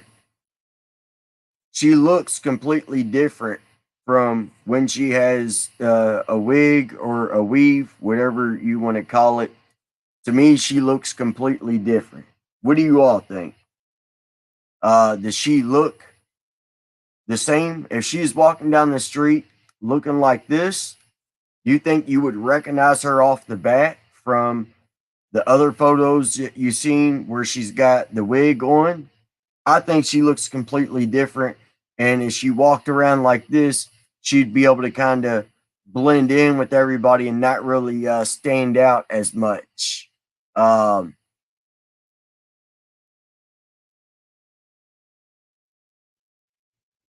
You know, from this. So Let's hold on. Let's see. Hey, I don't know if you could see in the little search bar thing, the little photo of her right here, but she looks completely different with the real long hair. It's all done up nicely to her hair here where it's just kind of pulled back. It changes the look of her face and everything. With the hair. Welcome back, Dippy. We're gonna go ahead and play some more of this. hey, real quick. All right. So another video came out about this 4 minutes ago from Well, the you person can play I was it. talking about earlier. All right. And it's about her boss speaking out and the coworkers. All right. You got that pulled up where you can share it? Yeah, I could do it on voice though because. Oh, okay. Yeah, that's fine. Let me finish playing this. All right. And, you'll be able to play the other one on your end, just the audio. All right. And her parents declined to share with their daughter. See, look, folks, right here. This picture here compared to the other one without the wig, it looks like two different females. I don't see it. It looks like the same person with or without hair. Like her No, face. she looks totally different. I mean, different hairstyles can change a woman's face. I don't know about that because my face looks the same no matter what my hair looks like. Well, you know what I mean. Just some women, maybe through a man's eyes, but not a female's eyes. It changes. Hairstyles, long hair, different hairstyles on a woman.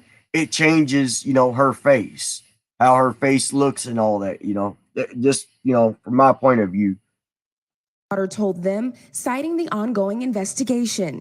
And can you tell me what happened Saturday night? Did you just get a knock at the door? Anything leading to the case itself, we can't discuss that. But they say speculation about the circumstances. That tells me they called a lawyer soon as she got home, or they had a lawyer before she got home.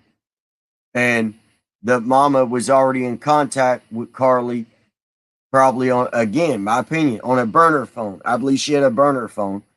And she's already in contact with her and said, hey, it's time to come home, time to end this. It's getting too out of hand. And it's getting too big. My opinion. But I still believe she had a burner phone. Those detectives, they'll have to tell me otherwise, but I believe she had a burner phone. Surrounding CARLEE's disappearance are only making things worse. She's having to deal with the trauma of people just making completely false allegations. Also, something else. I'm sorry I keep pausing, but the mom's doing the whole cry voice and everything, but I've never seen any tears from this woman at all. I mean, could be because she's cried so much and she can't, get any actual tears. I get that. I understand that. But I don't know. Just something seems off. Hey, welcome in, Selena. And folks, if y'all can, please hit that thumbs up button. As they say, it will help get this out to more people. And it'll help with the algorithm. I definitely appreciate it. And we'll allow, we'll do an open panel here in just a minute, allow some of y'all to come up, and if you do want to join the panel, you got to keep it family friendly, and you cannot turn your camera on, only have your profile picture, and that's it, Allegations about her. Her family now urging the public to let the investigation play out, but mentioning an abductor. Her mother asking to read a brief message to the public. CARLEE has given detectives her statement so that they can continue to pursue her abductor. Do you believe that there's an abductor still out there? Absolutely.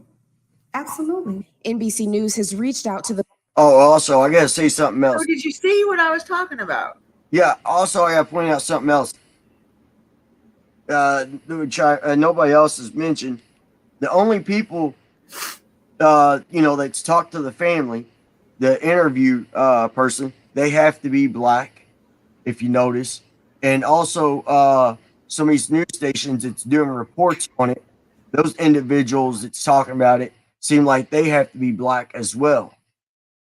I just find that, interesting. Why can't it be just whoever it's doing it, just do it? Why, to me, it don't make sense why they have to have, a black person to cover it because it's a black female that pulled a hoax. I just don't understand that angle of it.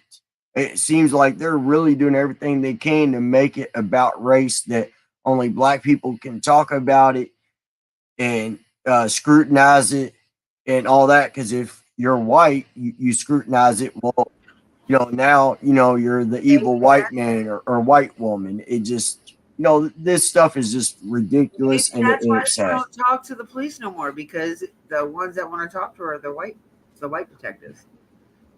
Yeah. The Hoover Police Department to ask whether they're looking Let for me an back it individual up. involved. Police have just said, I believe that there's an abductor still out there. Absolutely. Absolutely. Yeah, see, her head first kind of went up. The father's head kind of did like a circle, but the mother's head went side to side. Let's see. NBC News has They're still out there. Absolutely. Absolutely. There's an abductor still out Look, there. watch. Absolutely. Absolutely. NBC News has reached out to. You see, Mama shook her head no. No. That tells me the mama was in contact. That's why I keep saying I believe Carlee had a burner phone. What's your take on that? Hey, welcome in, GT. What do you think on that, Dippy?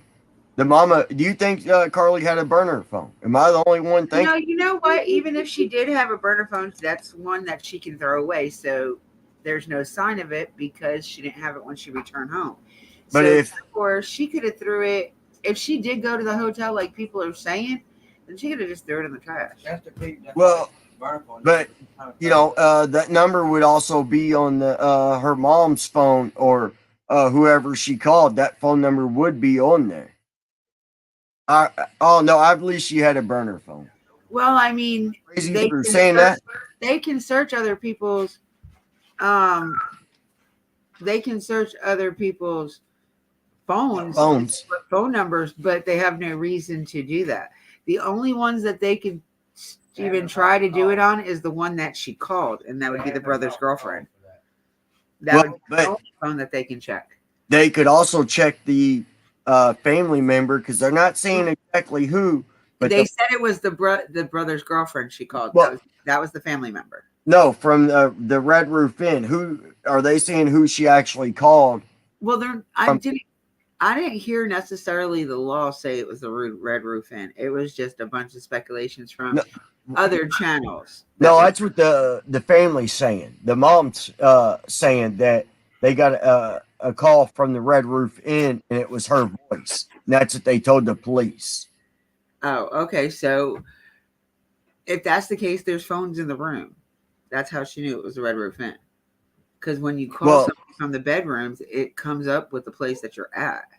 Yeah, but the police checked and there was no such thing. That's why I'm saying I think she had a burner phone. And she could have said she was at the Red Roof Inn when she wasn't. You see what I'm saying? Yeah, but there's so much things going around. Like, it's just bizarre. They were saying that she was searching abortion clinics. Yeah, they say she's pregnant now. That's another thing. Let me let's go and finish this up, and then when He said, "Imagine that." Then when you go to play yours, while you're playing your audio, I'm going to search up the pregnancy part because that's being reported on as well. To the Hoover Police Department to ask whether they're looking for an individual involved. Police have just said they're following up on all information provided by Carlee. And when I talked to you all on Saturday, you also said your daughter is a fighter and she would find a way back to you. I felt that in my heart. Is that what happened? She did. She found her way back to us. However, we can't discuss the details of that. But they say one thing is clear. Do you believe she What's that? was fighting for her life? Oh, she definitely fought for her life. There were moments when she physically had to fight for her life, and there were moments when she had to mentally fight for her life. But she made it back to you. She made it back. Yeah, she did make it back. All right, Priscilla, so Made it back to you. She had to mentally fight for her life. See, and you notice she's the mama's smiling about that. Just what do you all think, folks? I mean, am I looking too much into this, or what? Because I'm trying to pay attention to the details and some of the body language. So I just And had something brought to my attention. okay, So you know how like we were just talking about that the pregnancy thing? yeah, What if the person that she went to see was the baby's dad and it isn't the boyfriend? I don't know, but then she was supposedly in the boyfriend. Maybe they were them two were going to get an abortion for her, so that way there was no baby. Yeah, and it got blew up out of proportion where she couldn't Yep. get it. Yep. Now, do they have in Alabama? Is abortion legal there, or is it illegal? Nope. It's illegal. So, what about Atlanta? Is it legal there? Atlanta is illegal too. That's why she was looking for Tennessee, because it's legal in Tennessee. Ah, be interesting to find out if I'm telling she you, if she starts showing during all of this. Watch And they said she's dude. well. There's already talks that she is pregnant. She's going to use that to be able to avoid jail time as well. And I believe so. I believe it. I know they will lock women up that's pregnant under certain crimes. Something like this, they could wait until she has the baby and then lock her up, because otherwise got some camps where she can have the baby. she would burn up a lot of resources while being in jail and having to go to doctors and all that. That would not be cheap on the state at all. Look, I'm telling you, the person. Hush. Yeah, we know this, Dan. I'm sorry, my husband was talking about like if she got arrested and she was pregnant, they'll allow her to have the baby while she's in jail. But that is neither here or there. That's not what we were talking about. But sorry. So I am so sorry. He does this all the time when I go live on with somebody. What was I going to say? So the Talking about creator that her being pregnant. About you should watch him more often, because he has a lot of the things that nobody else has, because he digs and he'll go in and he'll even talk to people. So yeah. He gets a lot of the information out there. Well, in this case, I'm not, constantly. I'm not going to dig, too deep, waste a lot of my time on. Yeah, I'm just saying he's an artist, but a hoaxer. You I'm don't not have going to to dig a lot. You don't have to. This one, that's what I'm saying. That one creator he puts all the truth out. He doesn't put no false news out. Yeah. He says it's truth. No, I get it. I'm not going to use, his content. Oh no, I'm not. I'm just saying, watch it so you can. Yeah, but a bit more on a hoax like this, to me, it's not worth spending hours and hours of, digging. Yeah, I've done a good amount of looking into and everything. Did you know all the stuff that she took from her job?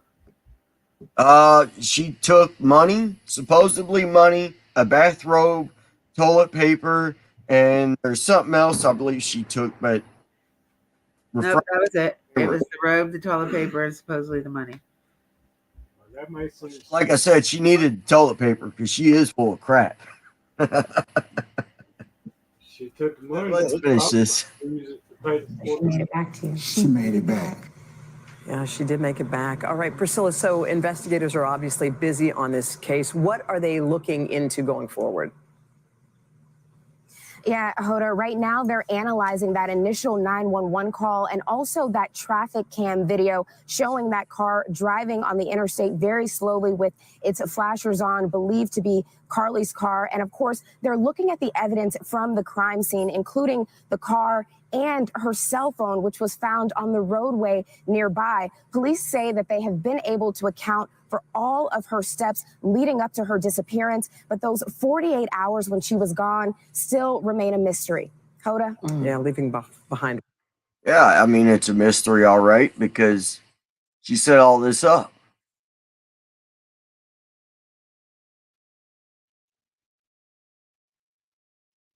I don't know. What do you all think about this, folks? I mean, what do you think, should happen, to this situation? Regarding her. And they said they're into, the six figures, on this case,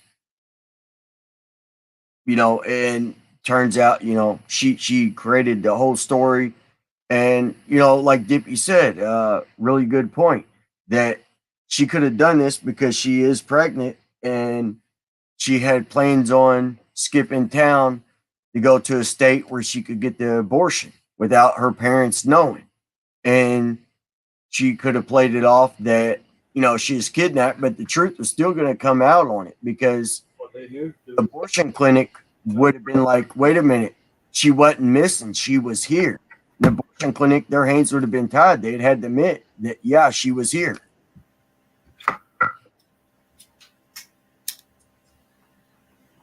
What do you think, Dippy? Huh? I said, what do you think? I don't know. I'm just. You got your audio clip? Yeah. All right. And what was I going to look up? Oh, the pregnancy. That's right. Let me look that up while you play your audio. All right. It would be nice if I turned it up. Now confirmed that she has been officially. Wait, hold on now. What the heck? She actually talks to her. Come on. That's not what I wanted. I just lost it. Hold on now. All right. I gotta find it again. Nope, that's you. Yeah, Plunder, she did a video, and in her title, she got CARLEE Russell pregnant, ? Another creator said in his title says, just on the title, I ain't watching it because there's live streams like hour and a half. It says CARLEE Russell's boyfriend Tamar dumped her again. Tamar found out CARLEE was pregnant by a 17-year-old boy. Oh, that'd be really interesting if that's the case. I mean, oh Lord, that's for that, because that'd be considered statutory. Yep. You can't say it here on YouTube, sadly, but it'd be statutory with him being 17, even though the consent age may be there, but the age gap isn't allowed. If the individual was, if the girl was that could be the reason why she 19, wanted the abortion if he was 17. 18 or 19 with the 17-year-old, that would, I think, be okay. But a 25, almost 26-year-old messing around with the 17-year-old kid, no. I know some states 17 is considered an adult. Like Texas, 17 is. Yeah, it's only legal within a certain age gap. She's past that age gap. I don't know. Yeah, they got age gaps on that type of stuff. I mean, they may, but I just don't know. Yeah, you can't have a 40-year-old guy doing something no 17-year-old because of the age gap. Now, if the individual, say, if the male or female was like 18, 19, or 20, dating a 17-year-old, then yeah, that would be fine. But if the individual like 25 and older, the age gap's too big, and they would say no, that because they got age gaps on that stuff. What do you all think, folks? Nobody's chatting tonight for some reason. Everybody's just sitting back listening, which that's okay too. Just all right, I got back listening. Hit that thumbs up, while you're sitting back chilling. I hope you all are enjoying the live stream with Dippy and myself, SirCoolBox, because I am cool. Somewhat. Sometimes. What? All right, I need to kick her off the panel, folks. Not if you want to hear this. Respect my authority. I can't say what I would normally say he says, but we'll go with this audio clip. All right, go ahead. Can you hear it? Yeah. Turn it up a little bit. It is. That's good. Looking for a replacement, and her boss spoke out and revealed a little more information today, basically revealing that he fired CARLEE Russell. Now, this raises the question, because I have my suspicions, but did CARLEE take more from her job than just a robe and a roll of toilet paper? I think that she may have dipped her Cheez-It fingers into the cash register. But then again, you never know. I mean, I guess we will know eventually, but right now we don't know for sure. But he fired her. But not Yeah, just policy. her co-workers are. Yeah, I mean, how he's putting it's pretty funny. But I was saying that earlier. There's reports that she stole that money from where she worked because she was searching how to steal from a cash register. Well, he said it. This is not the first time he's saying that about the cash register. He said it two videos ago, which Yeah. was overnight. Yeah, but I mean, soon as it coming out about her job and the target and all that, soon as this other information was coming out, people definitely found out, about the job and stealing the money. And then when they found out about the information that came out later, that go ahead. All right. Really upset, and rightfully so. I mean, for one, a lot of CARLEE's social media posts have been floating around, and she was talking crap about her coworkers not that long ago. So I imagine they're not happy about that. But also, you got to put yourself in their positions. I'm sure they were worried for CARLEE, but at the same time, I bet they were scared as well. Imagine working at a spa and your coworker gets supposedly kidnapped. That would scare you, right? You would have anxiety getting off and walking to your car, driving home, driving to work, everything, your life. And your mind frame would be heavily affected by this type of situation. So when looking at this situation, and, we all know that CARLEE lied, and, we sit here and we crack our jokes. At the same time, there are people who are in CARLEE's life, people who, not necessarily family, but just people around her, whose lives had to be affected for the couple of days that she was gone at the motel eating Target snacks. If she was at the motel. We don't know that for sure yet. But yeah, I want to go ahead and dive right in and see what her boss has to say. So let's go ahead and do just that. While I'm reading this, though, make sure you guys start smashing the like button. Drop comments below. Let me know how you feel about everything that I say. Do all that, folks. And hit that Smash that like button. Well, let's go forward. Do the CARLEE Russell has officially disappeared from the payroll of her Alabama job. Damn, they're trolling her. The owner of the Woodhouse Spa in Birmingham says that she has been canned and that her steaming co-workers are pissed about their former colleagues' increasingly suspect kidnapping account. Owner Stuart Rowe said his staffers were stunned after hearing of Russell's purported disappearance and did everything in their power to help bring her home. Oh, wow. Hold on, pause it. A co-worker. Oh, damn it. Darn it. So her co-workers were even shocked and surprised by this, and they were trying to help out with the police to figure out what happened and what she did. Is from some of the information you're playing. Hey, welcome in, folks. If you're just now joining, we are going over all the information that has been given to us, along with some rumors that's out there that making a lot of sense. That I believe the rumors are just going to be spoiler alerts. The way everything's going and looking, yeah, I think they're just rumors. They're going to be the spoiler alerts. And we'll wait for Dippy to get set back up again. I got it. Okay, you're good to go then. Oh, boy. Are you ready? Yeah, go ahead. Oh, okay. CARLEE Russell has officially disappeared from the payroll of her Alabama job. Damn, they're trolling her. The owner of the Woodhouse Spa in Birmingham says that she has been canned and that her steaming co-workers are pissed about their former colleagues' increasingly suspect kidnapping account. Owner Stuart Rowe said his staffers were stunned after hearing of Russell's purported disappearance and did everything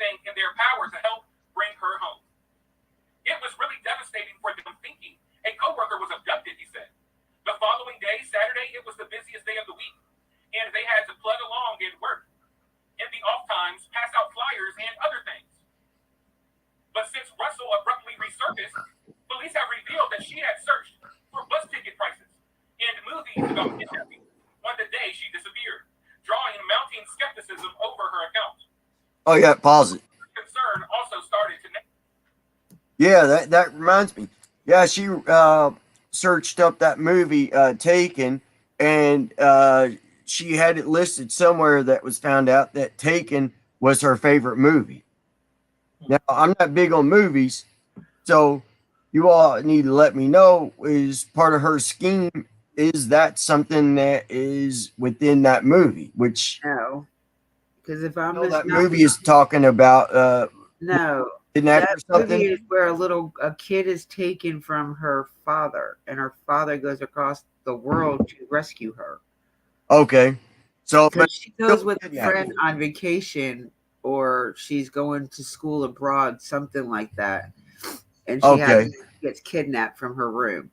So that has nothing to do with this kind of kidnapping. But the movie's still about kidnapping, which is kind of funny, coincidentally, you know.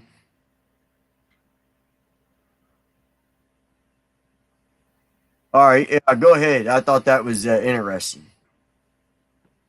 And I mean, I could see that happen in GT, but like I said, abortions cost about $400 now.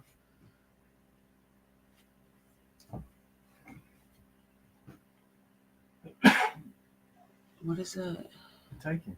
Oh yeah, I know. That's what I was talking about. Turned to anger. As the information came out that there were some questionable things, we've been a little ticked off, mainly because so many people took so much time out of their day to search. In addition, the spa has been getting slammed with nasty social media messages and damaging one-star reviews because of its affiliation with CARLEE Russell. Basically, we've spent the last day or so battling to get things deleted, he said. Comments. I have had to shut down my comment section on Instagram and on Facebook and my job's Facebook page, which hurts us because we do most of our marketing there. Oh, and pause it. Who had to shut down their Facebook group and comments and all that? I think the mom did. The mom or the company? I don't know if they was talking about the company. I know the mom shut down hers, and so did the boyfriend took everything of her off of his Facebook. Do you back it up a little bit? Maybe see. Yeah. Come on. Hey, GT, while she's doing that, would you like to join the panel? No, he's at my house, so he can't. Oh, GT's your husband? No. I don't know. It's a friend. Okay. Mainly because so many people took so much time out of their day to search. In addition, the spa has been getting slammed with nasty social media messages and damaging one-star reviews because of its affiliation with CARLEE Russell. Basically, we've spent the last day or so. Oh, okay. Pause it. Deleted, he said. Comments. He is talking about the company she works for. People are bashing them, giving them one-star reviews, ruining their reputation. And I guess public's taking out on that guy's company, even though he has nothing to do with her. She stole from him, but he's getting a backlash from it. And he had to turn off his comment section and private his Facebook because of what she did, even though he fired her. Man, that's messed up and sad.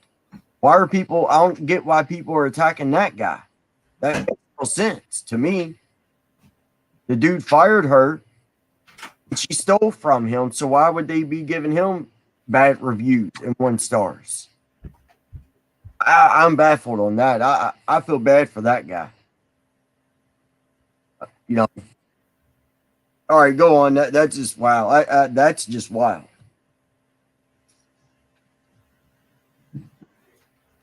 You can continue. You hear me? I have had to shut down my comment section on Instagram and on Facebook and my job's Facebook page, which hurts us because we do most of our marketing there. We're just trying to keep our doors open. Her former employer fumed that if her story is confirmed as a hoax, locals won't be quick to unite the next time a similar scenario emerges. I think it erodes the faith for the next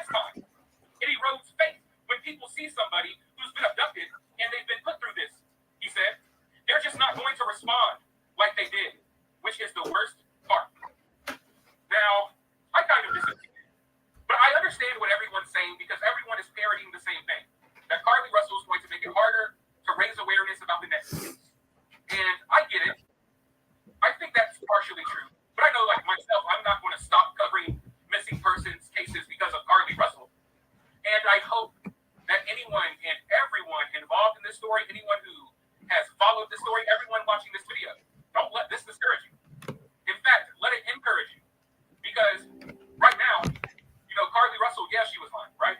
What do you think, Dippy, about the information he's talking about? I mean, Why? Let me ask you this: why do you think people are attacking that man's business, who she stole from, but they're attacking him? I don't know. Like, I don't know. Maybe they feel like he had something to do with it. I don't know. Like Like that he's the getaway driver or something? I don't know. I really don't know. I'm just baffled. Like, Why do true Go crime ahead. followers? Why do they do the things that they do? Why do they bash anybody that has to do with the story? This is all about her and what she did, not about the people surrounding her. Well, I don't bash, people. No, I don't mean us. I'm just saying in general. But I don't know. Maybe folks in the chat room, maybe y'all can help me understand why people go after this man's business and basically try to shut his business down for him firing Carlee, and she stole from him. It's proven she stole from him, and she even stole toilet paper from him. But yet they're giving him 1-star reviews. They're trying to ruin his business because of what she did. He had no part in it. The employees had no part in it. That can cost them their jobs. You got to think this can screw over that entire company, and he could have 10 people working for him, and now they're without a job, and that could be the only income they have. Why? I'm at a loss for words. Why attack this man and her ex co-workers? I don't understand that part. Like, what's their thinking? What's their mentality on this? Are they blaming this guy because he fired her, and that's what they're thinking triggered all this? Well, that could be one of the reasons why they're going after him, or two, because I mean, I really can't come up with two, but that would be the main reason, because he fired her and before anything was confirmed. There you go, Dippy. They are attacking him because there's no accountability for the actions if you speak out. We live in a world where accountability is this. You're very right. You are very true. Well, and like I said early on, I don't make any cases about race whatsoever, but they're definitely pushing the race card on this situation. And that's why, like I said a couple of days ago, the police is going to have to walk on eggshells because of her race. And it turned out I was right about that, sadly. They're already using their race to their advantage. And you already got some of these activists that are black that said they were going to support Carlee no matter what. So that shows you the mentality of some of these individuals that's out there supporting her. That if you speak out against her because of her race, they're going to attack you. Especially if you happen to be white. In her opinion, they're really going to attack you. I mean, the only thing it's going to, like I said before, the only thing it's going to save her is going to be her race. She's going to play the race card, and the media is already playing the mental health issue card. So she's going to be able to play both of those cards to try to get out of jail time and paying it back. Because if they make her pay it back, well, then the police are going to be attacked for that. Because, again, they'll bring up race. Or if she has jail time, they'll say, well, they're only giving her jail time because she's black. And then they'll cherry pick other instances where other races have did something similar and they didn't get jail time or didn't have to pay back the funds. And you know what? Honestly, I don't think there is any that they could pick at, because even the last one was a white female, and she has to pay it back plus did time. Oh, yeah. People attacking him are not white. I am. And her.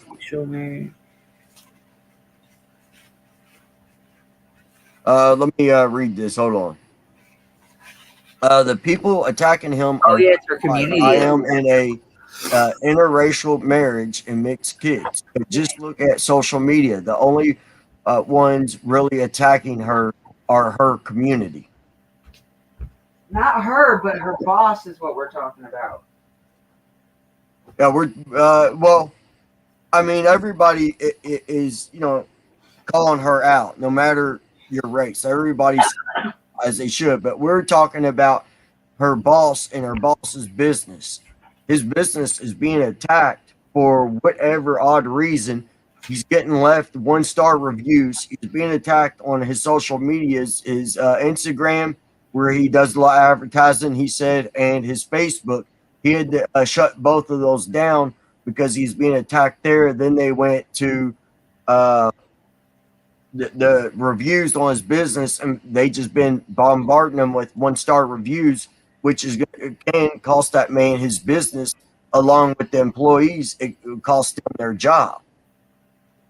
Okay. All right. I don't know how to say your first name, Kuya. I'm bad with names, by the way.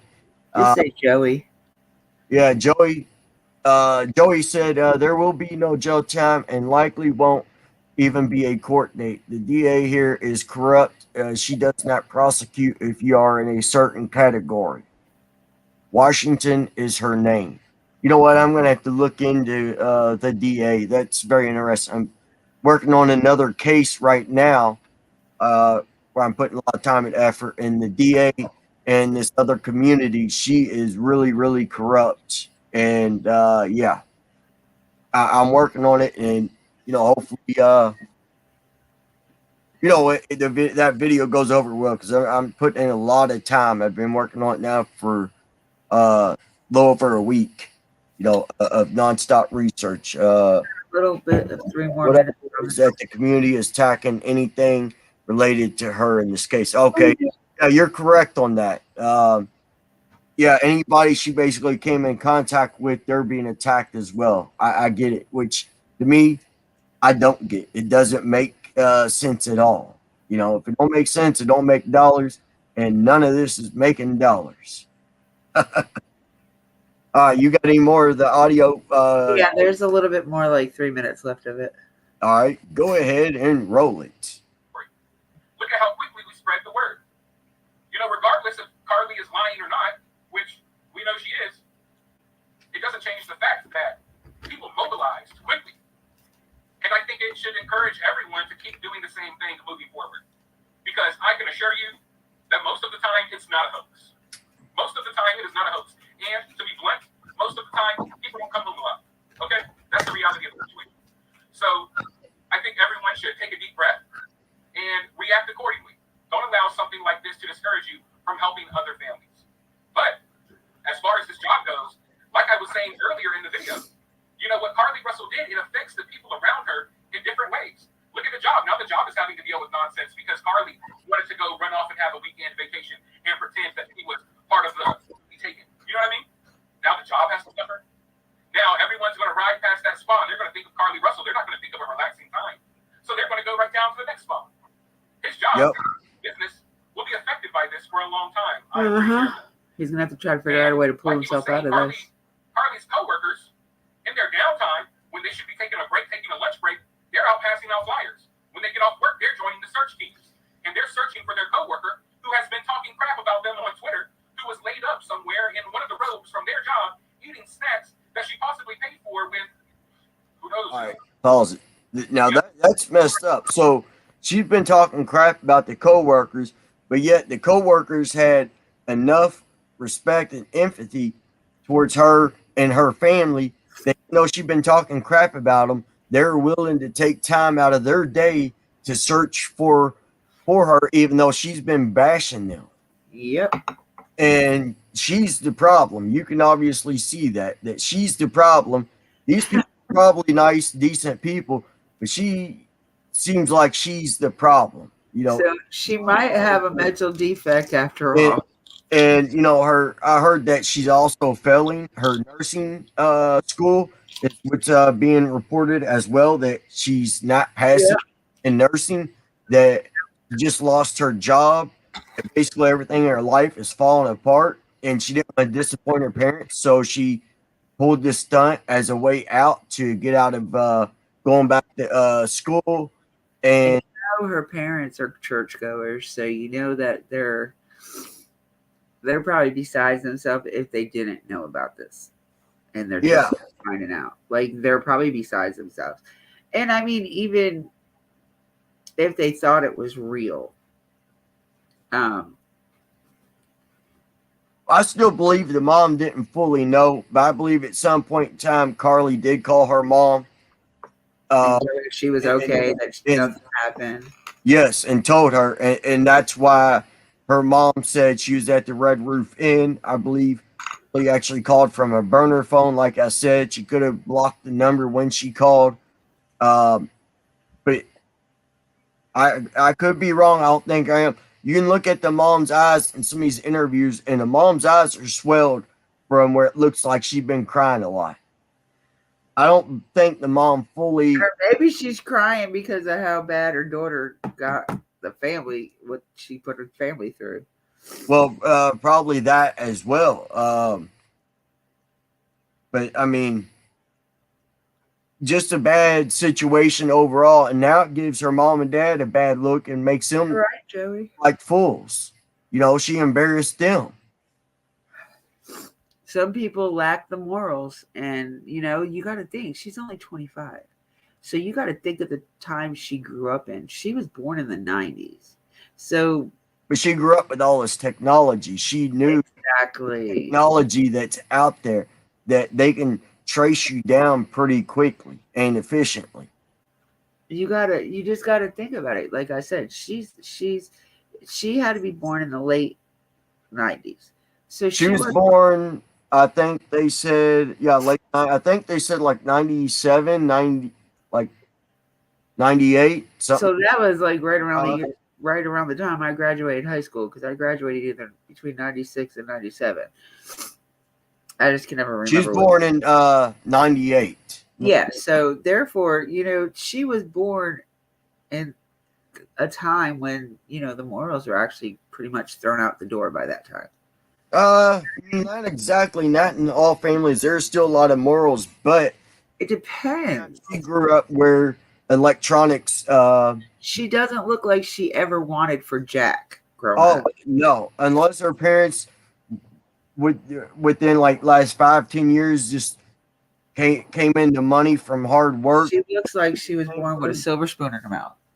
Yeah, I mean, getting a $40,000 car, Mercedes car, I gotta admit. And what's with that? Leaving a BMW on the side of the road, key still in it, car still on. Was a Mercedes. Oh, whatever. BMW, Mercedes, same. Yeah, it's a high-end car. You know, that car. Well, she did that because she knew as soon as she mentioned baby, police were gonna be. So she knew that nothing would happen to her car. Exactly, and that's why she left her phone and wig as well. See, even Joey said the same thing I did. She knew exactly what she was doing. Yeah, that's what I said. She messed up when she mentioned a child, and then she really messed up when she mentioned a redhead guy with a huge bald spot. I mean, redheads ain't common. They're not that common. Hey, it might have been Carrot Top. You never know. Oh, man. It might have been Carrot Top. I mean, it's like she picked out the worst characteristics of a white guy. A redhead, half bald. Like I said, she could be talking about Carrot Top. Oh, my gosh. Well, maybe she's thinking of Bozo the Clown. He's got red hair. Yeah, but he's not half bald. Carrot Top. Yeah, he is. Bozo the Clown, he's only got hair around the side. Oh, that's right. You're right. He's got the Dr. Phil haircut. I still say Carrot Top. I don't know where she came up. I mean, honestly, a redhead, half bald. She's probably watching Carrot Top. Like, why would you do that? That like shrinks that down extremely small. I mean, redheads ain't that common anyway. But it's like she picked the worst of worst ideas. A baby on the side of the road, and then a redhead, half bald guy, and then the ending of her story. She didn't plan this out too well from beginning to end. She really, like I said, and Joey just said, she really messed up when she mentioned baby. But she mentioned baby because she knew the police would get there in less than she knew at least in less than 10 minutes So she knew she only had a few minutes to get away from her vehicle and get in to wherever she went. Because, like I said, I looked up on Google Maps all along the interstate within the area she was. Subdivisions and businesses right on the other side of the Little B Woods, if that's what you want to call it. So she had a getaway car, or she ran over and she knew somebody had a house and she went into the house and hid out in that house. That's what I think, and that's why I believe that there's a house on the other side of the woods. She knew the people or knew the guy or whoever it was, and she ran and went right inside, that house. They did have a sniffer dog out there, but they didn't talk too much about that dog, and I wonder why. Is it because they were able to trace it to a house, or did they trace it so far to the road and then the scent was gone? I mean, it's one or the other on something like that, What do you think on that, Dippy? They never really mentioned much about the sniffer dog, but they had one out there.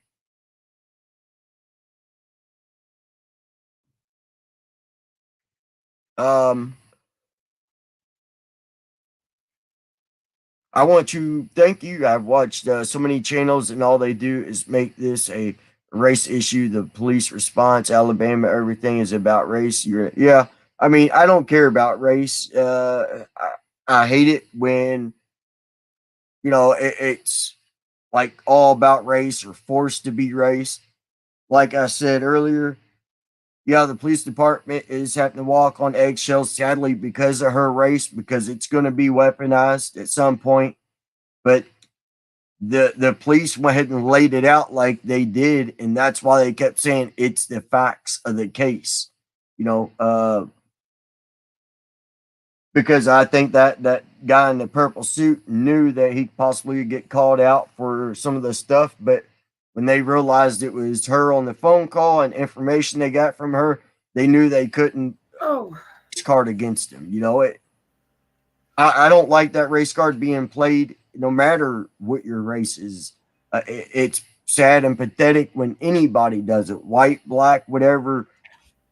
Asian. This isn't about a race. This is about stupidity. It's just stupid when people play the race card. In my opinion, it makes you look even dumber when you try and play the race card and use it as a shield or as a weapon. I would never bring that to my channel. Never would I ever put race involved in it.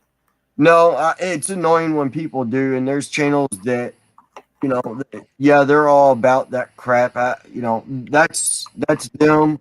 Good for them, or whatever you want to. I can't. I've got too much mixed in my family. Like, my family, yeah. Kids. I got nieces and nephews that are Mexican. I got nieces and nephews that are half black. Like, what do I look like trying to pull a race card? Well, you seen me. I'm mixed myself. I have Eastern European. I'm an Eastern European, a Russian. God bless them. Yeah. Well, I mean, you see. I have Russian in me.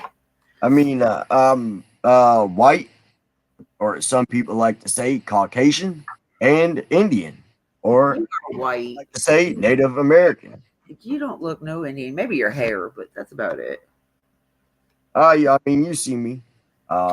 Yeah, I've seen a little bit more of you than I trust. My beautiful face. I don't know about that. Yeah, I am Indian. Native American Indian. Well, see, your voice is what gets everybody. Not everybody knows what you look like. My voice. Your voice. And I don't see how people think you sound like damn Upchurch. You sound nothing like that, man. Hey, don't be telling people who I am now. Me and you would not get along if you were him. I promise. Hey, don't be telling people. Don't be telling people. That's our secret now. Let's see.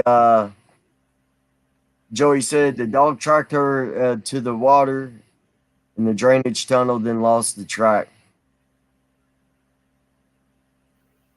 He said that there are so many things they know. Yeah, I know there's so many that they got, but they can't talk about. Again, sadly, because they're already trying to weaponize the little race card, which to me, it's sad. It's pathetic. It's like a Hail Mary type situation. They're trying to play to protect themselves. To me, it's just it's showing, that they're backed into a corner, and that's all they got. So, I mean, yeah, that stuff aggravates me. But yeah, I know they got a lot more information, but the police are walking on eggshells right now because of this case, discussing this case. But they For a record got a lot more information that they can't release right now, and Carlee's going to have a lawyer to talk for her, which is actually pretty smart because whatever the lawyer says can't be held against her. So, here, let me say something real quick. Say something. Okay, so she just said the tunnel is the smoking gun where the dogs last had her scent. But that dog can pick up her scent on the other side of the water.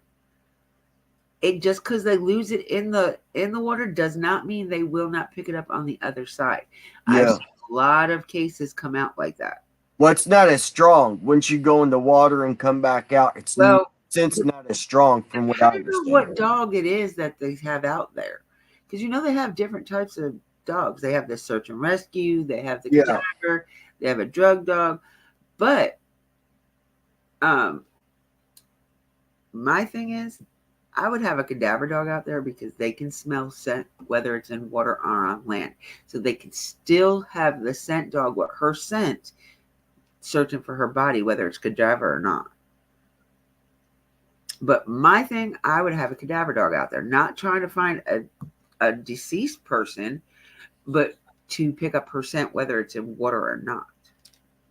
Yeah, I get what you're saying on that. But there's a lot more, to this case. I don't believe all the information is going to come out. I believe the case is going to be drug out.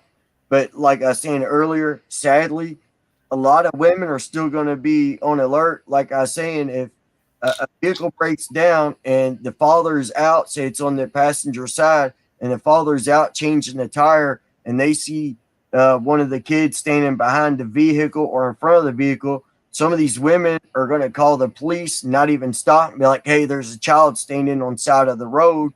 And the police are going to panic, to rush to get there. And they'll only find out that, the guy's changing a flat tire, you know what I mean? And had the kid out of the vehicle for safety. That stuff is going to happen. She impacted so many lives in a negative way that she doesn't even realize or even care about. And that lady, I can't remember her name. Maybe you do. Her child was abducted and killed, and she was out there searching for Carlee. And then, come to find out it's a hoax. I can't remember that lady's name. Is a white lady, and her child recently. I'm not sure when. I'm trying to figure out. You said she was out there searching for Carlee too? Yes. Oh, see, I never heard about it. And her child died within, I think, the last 5 years. Her child was abducted and then killed. Found dead. She was out there helping search for Carlee because she knows what it's like. She did a little interview. I can't find it. I can't remember the lady's name. She knows what the situation feels like, how you feel very helpless and you can't do anything, and the pain. She talked about it. And then this happens. Ashley Harris is her name. Okay, Ashley Harris. I'm going to look that up real quick. Let me see. Right, that is the right name. Well, she lives right there in 10 miles from Hoover, so I would think she kind of knows a little bit. Just a bit.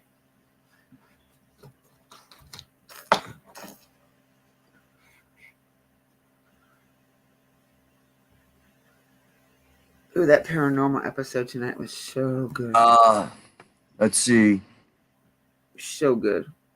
Oh, here's a video. Let me pull it up. I don't know if this is it. I don't think. No. I'm not sure that is that woman's name. I could be wrong. I appreciate it. I'll have to look into it more. I just can't remember that lady's name. I've been thinking about it off and on. She did a local news interview. Let me play this. That's how she knew who it was. Local news put her on. Okay, there we go. This is a community news. First at 9 starts now. Back on I-459 in Hoover at the spot where CARLEE Russell disappeared last night. This is mile marker 11 between the Galleria flyover and exit 10. We understand the police have since left the area. But here's what we know at this hour. CARLEE Russell was driving down I-459 around 9:30 last night when she called 911 to report a child walking along the road.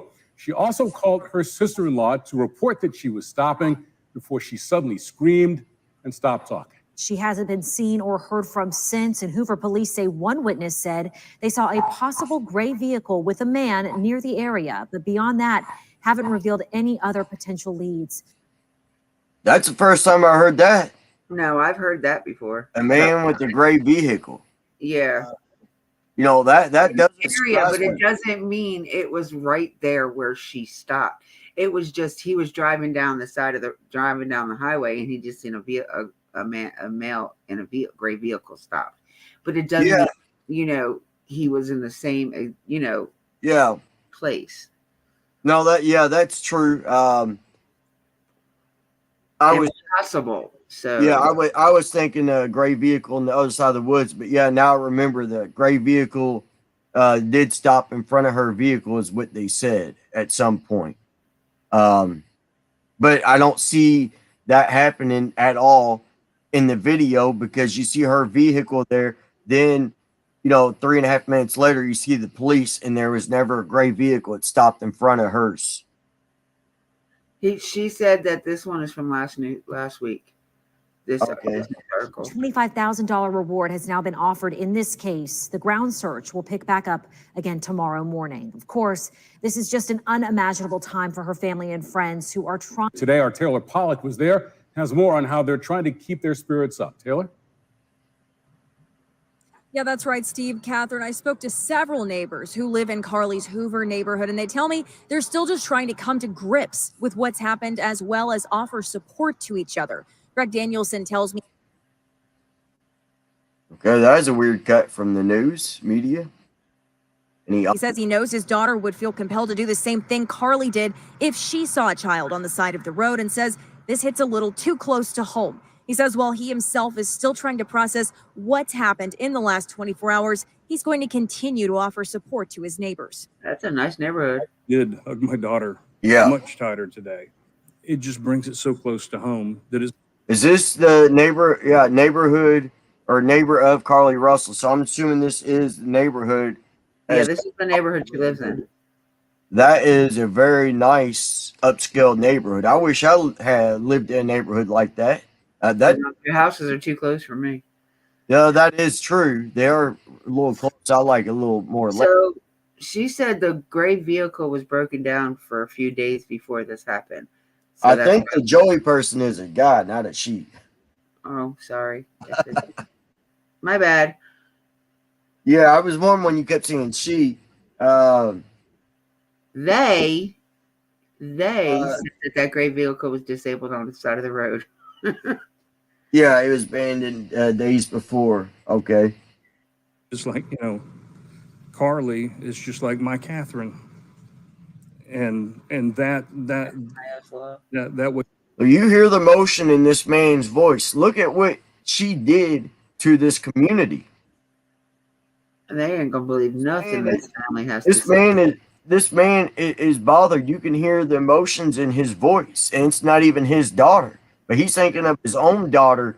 My bad, Joey. It's a him. Yeah. I'm so sorry. My bad.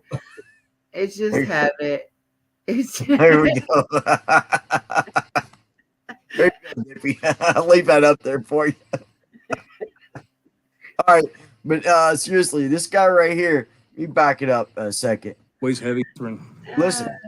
Listen to the emotion in this man's voice. Look at what this girl did to this community, because he's thinking about this situation as his own daughter. You hear the emotions. Listen, And that weighs heavy on your mind, your heart. I've got more reaction from neighbors. Plus, do you think Carly even cares that man right there? Nope. Not even blood, but nope. That man right there, you could see, you could hear the emotions in his voice. You think she even cares about him? How much you want to make a bet the parents weren't going on the way to Atlanta when they were doing this vigil? Well, I don't know. Were they there at the vigil or not? I didn't see them. I'll look it up. It went too quick. making sure that finding Carly stays at news on your side. Thanks, Taylor. Now, this is a picture of Carlee Russell taken last night while at her job at the summit. Just before she disappeared, you can see she's in a black Nike shirt. Police say they appreciate any information that people can share about this case right now. First time I've seen that No photo. piece of information is too small in this investigation. And each case is unique, and this case is certainly a unique instance in our city, and we're doing everything we can to solve it. Tonight, a mother with experience searching for a missing child is trying to support Carlee Russell's family. Angela Harris is the mother of Anaya Blanchard, the young woman There it is. who was kidnapped and murdered back in He was right. 2019. Rosanna Smith continues our team coverage tonight. He said Ashley. This is the lady. This is the one. Her name is Harris, but not Ashley. Yeah, for them. Yeah. All right, mother of Anaya Blanchard. Anaya's Law. That's what you were thinking of. Okay, yeah. Anaya Blanchard offers support for Carlee Russell's family. No, mother of Anaya Blanchard. Yeah, Her daughter. That's who was murdered, unalived. yeah. But I'm gonna help them. I'm gonna be right here beside them. You're good. And sadly, that woman got slapped in the face for what Carlee did. You think she's gonna apologize? You know, her there's her mom and dad. I bet you her mom and dad feel so ashamed and embarrassed. Her dad, maybe. I don't think her mom does. That this woman came out knowing her daughter was a similar situation and did not survive. She knew the emotions, the pain, the trauma you go through during that, how you're helpless. And here she is trying to help them out. She owes that woman a major apology. Carlee does. And the parents, I guarantee you, they feel ashamed. Let's and this woman's name is what again? I might have to back it up. Angela Harris. Here we go. Coverage tonight. My heart's breaking. Rosanna Smith continues our team coverage tonight. My heart's breaking. 19. Rosanna Smith continues. Anaya Blanchard, the young woman. Missing child is trying to support Carlee Russell's family. Angela Harris is the mother of Anaya Blanchard. Angela Harris. That's her name. What I said. Young woman who was Well, okay. I was wanting to make sure. kidnapped and murdered back in Write that down for 2019. Rosanna Smith continues our team coverage tonight. My heart's breaking. I got goldfish memory tonight, okay? Write down Angela Harris for me. Yeah, for them. Yeah. But I'm gonna help them. I'm gonna be right here beside them.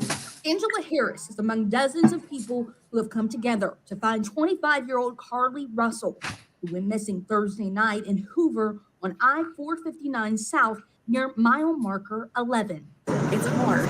It's a search Harris is familiar with. When I was missing, that's all I could. For the whole 32 days, it's that your body's in a constant find my child. Yeah. And there's nothing you can say or nothing you can do to make that go away. In 2019, Harris's daughter, Anaya Blanchard, was kidnapped and murdered. Harris now leads Anaya's Heart, a nonprofit that teaches safety education, situational awareness, and self-defense. The group also has search and recovery teams. We've worked all over the state of Alabama. Some things we do, we keep private because we are working with law enforcement. But when I tell you it's every week that I'm working with people or families with missing loved ones. Harris says right now, time is of the essence to bring Carlee home. Share Carlee's information with everybody. Tell all your friends. Just share it. Be on the lookout and be safe. That was Rosanna Smith. Wow. God, I got heartburn from that. That right there. Wow. That's wow. I ain't got any words for that, but yeah, the Carlee girl, she really messed up really bad. Really bad. I'm lost for words. I don't know what to say. Other than it bothers me. Wow. It's crazy. How oh my goodness. Hey, can you search that? What he posted? Yep. Or you want me to search it? He said, search this. Angela Harris weighs in on developments in the Carlee Russell investigation. As you say, that's my radio voice.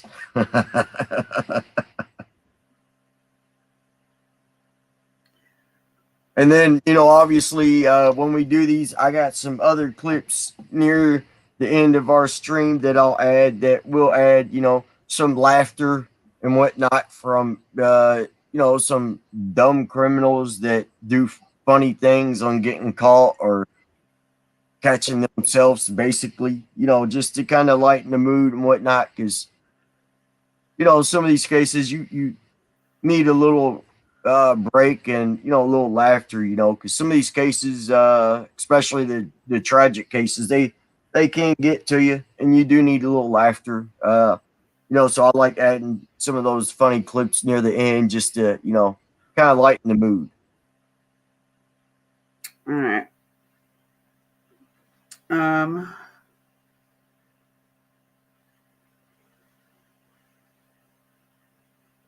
It is the latest interview with Angela after the police released the information.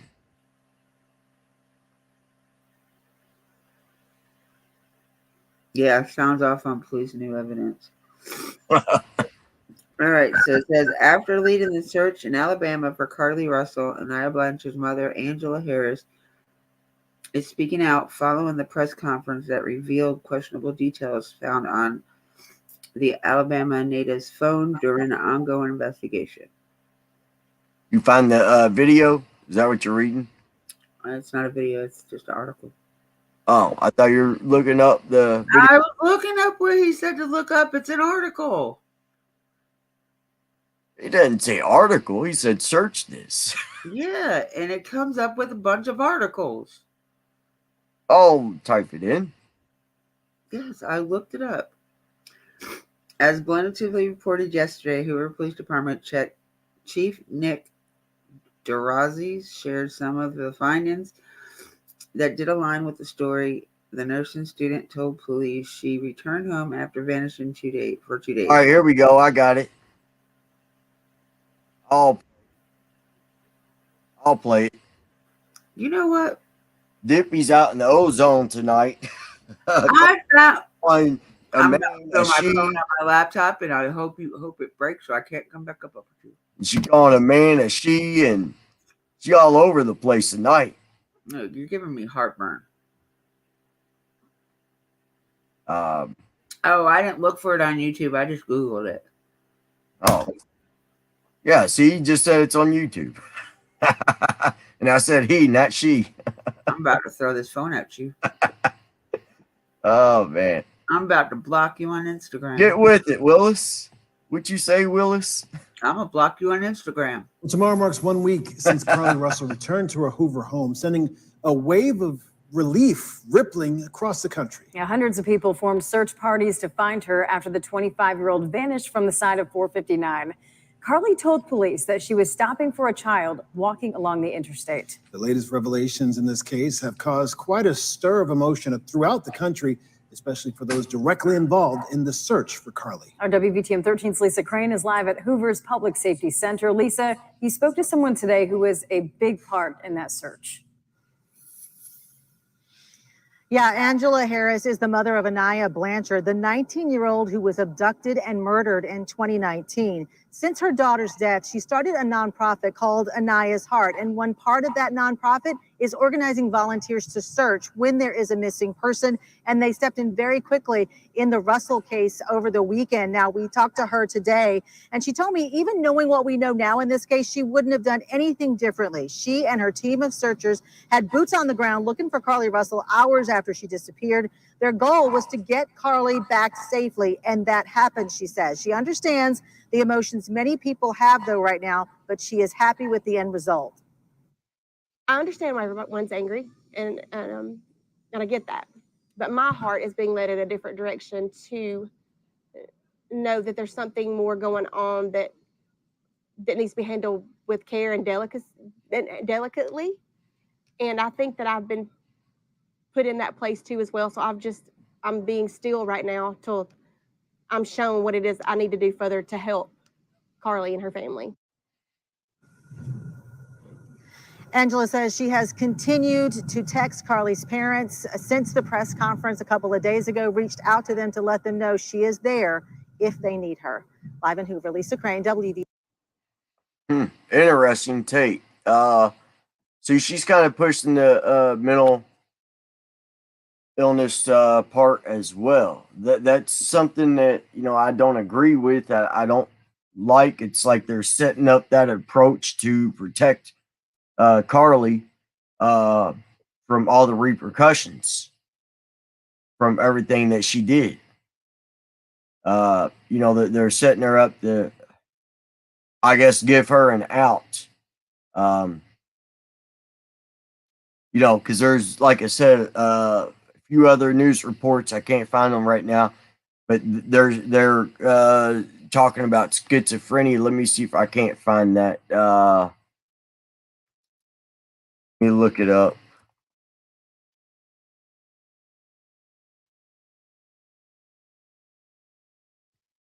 Yeah, here we go. Schizophrenia. Let's see. I think I found it because they're like already giving her an out. It seems like. Well, maybe not. I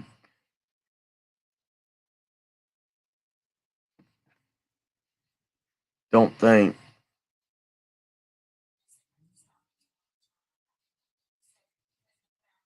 Let's see.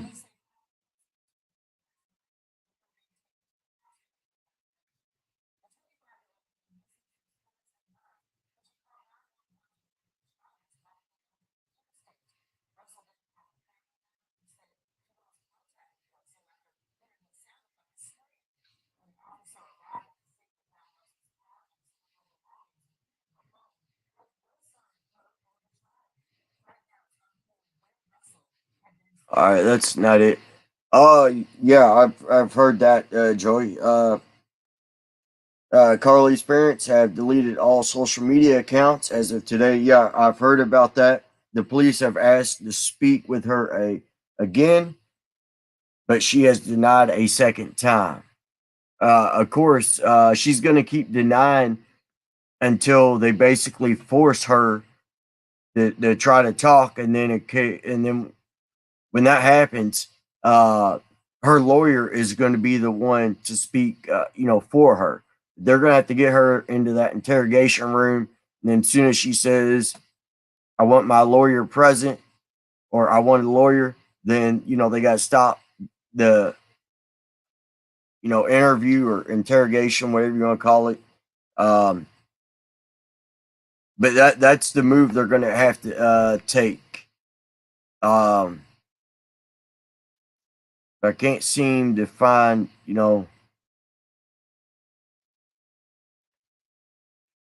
let's see.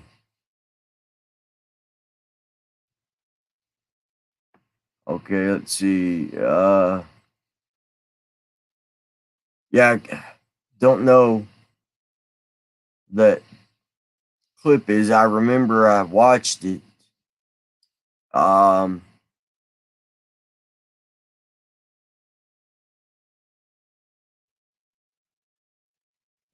Let's see. Nope. See, and don't get these reports of saying found alive. She was not found.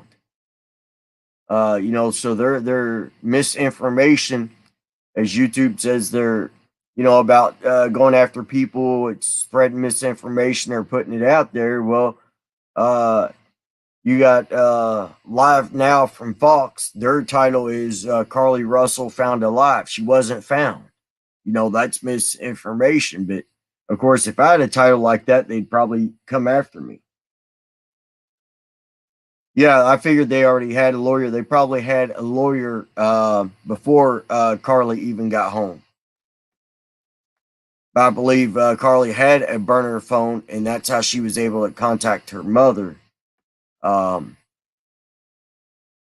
I believe she never thought it would have gained national attention.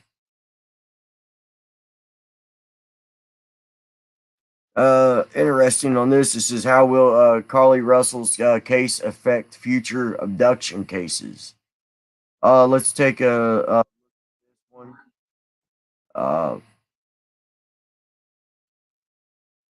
And then I'll share it. I don't know what this video really covers, but we're gonna play it. Let me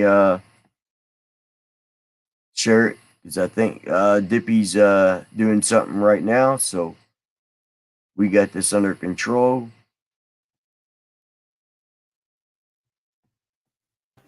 Nope, just sitting here listening. Oh, okay. Computer and retired FBI agent. Can't find the interview that there's two different stations that put it out trying to give her the excuse for like schizophrenia. They say schizophrenia normally starts to show or appear at age 25 or around 25. So they're already trying to give her an out for that.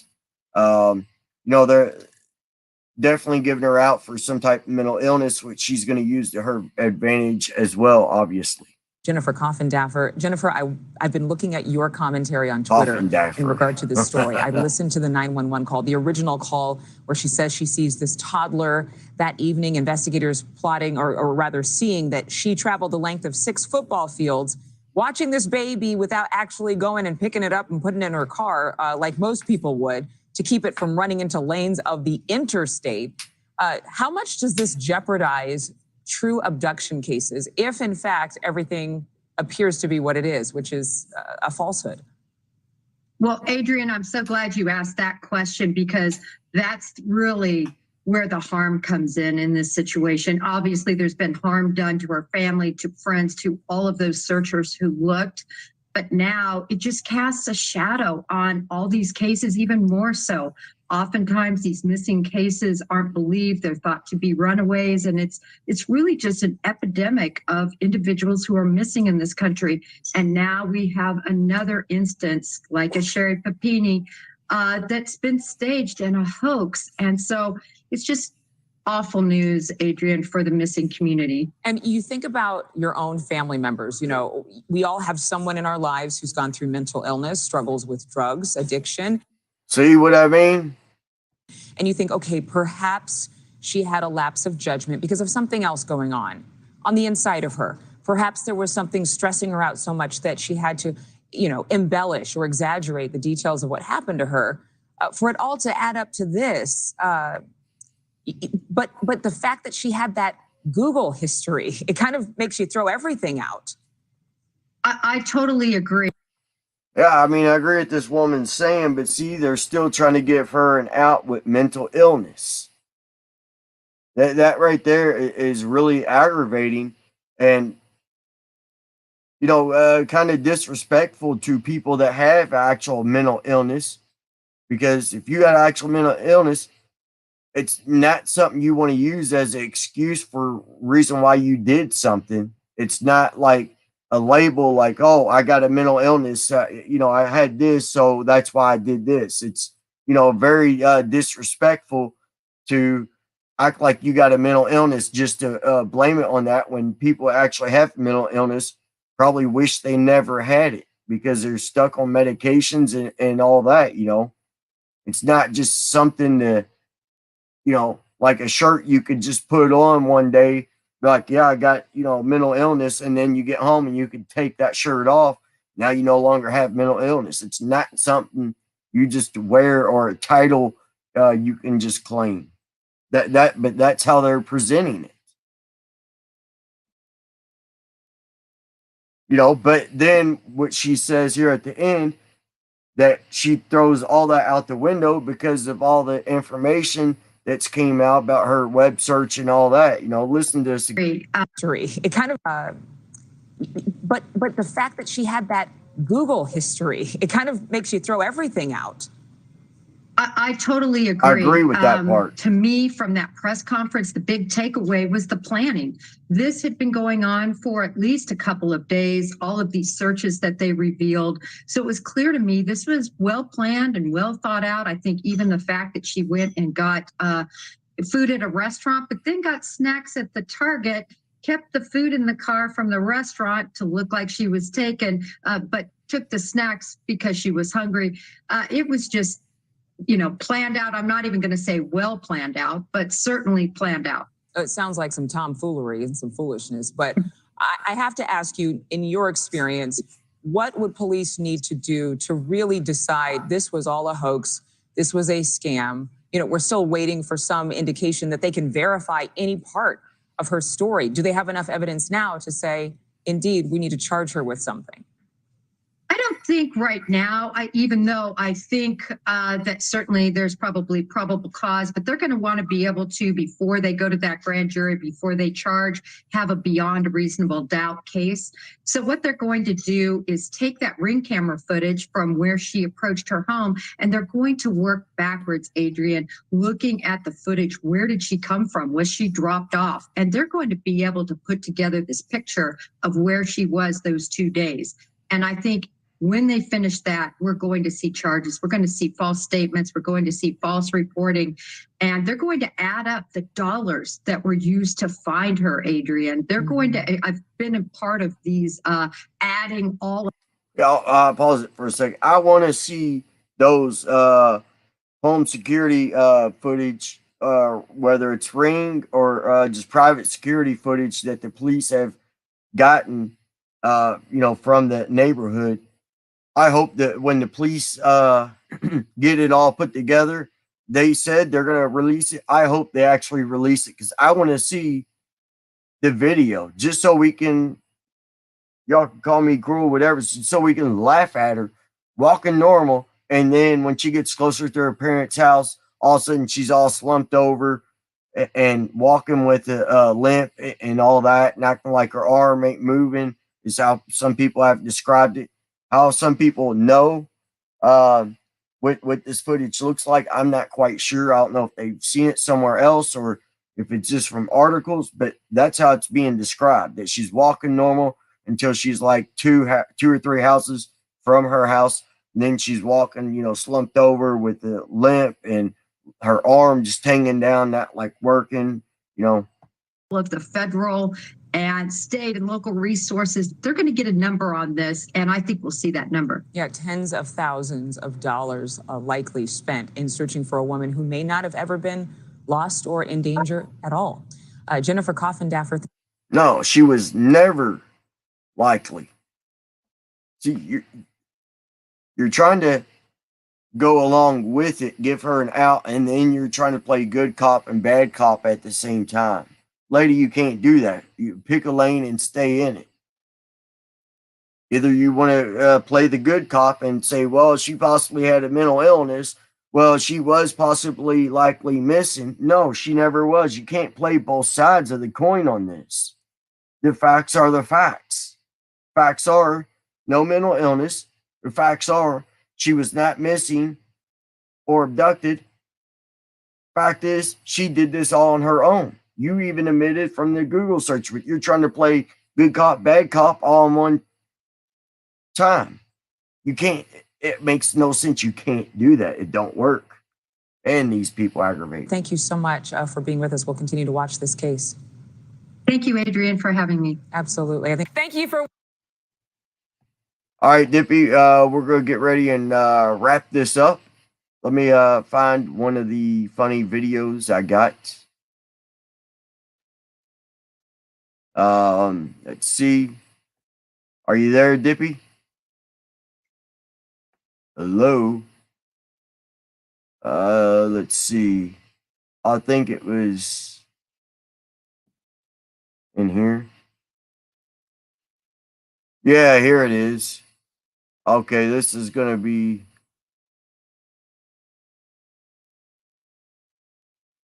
Let me pull this up. This is. You there, Dippy? Maybe Dippy is gone.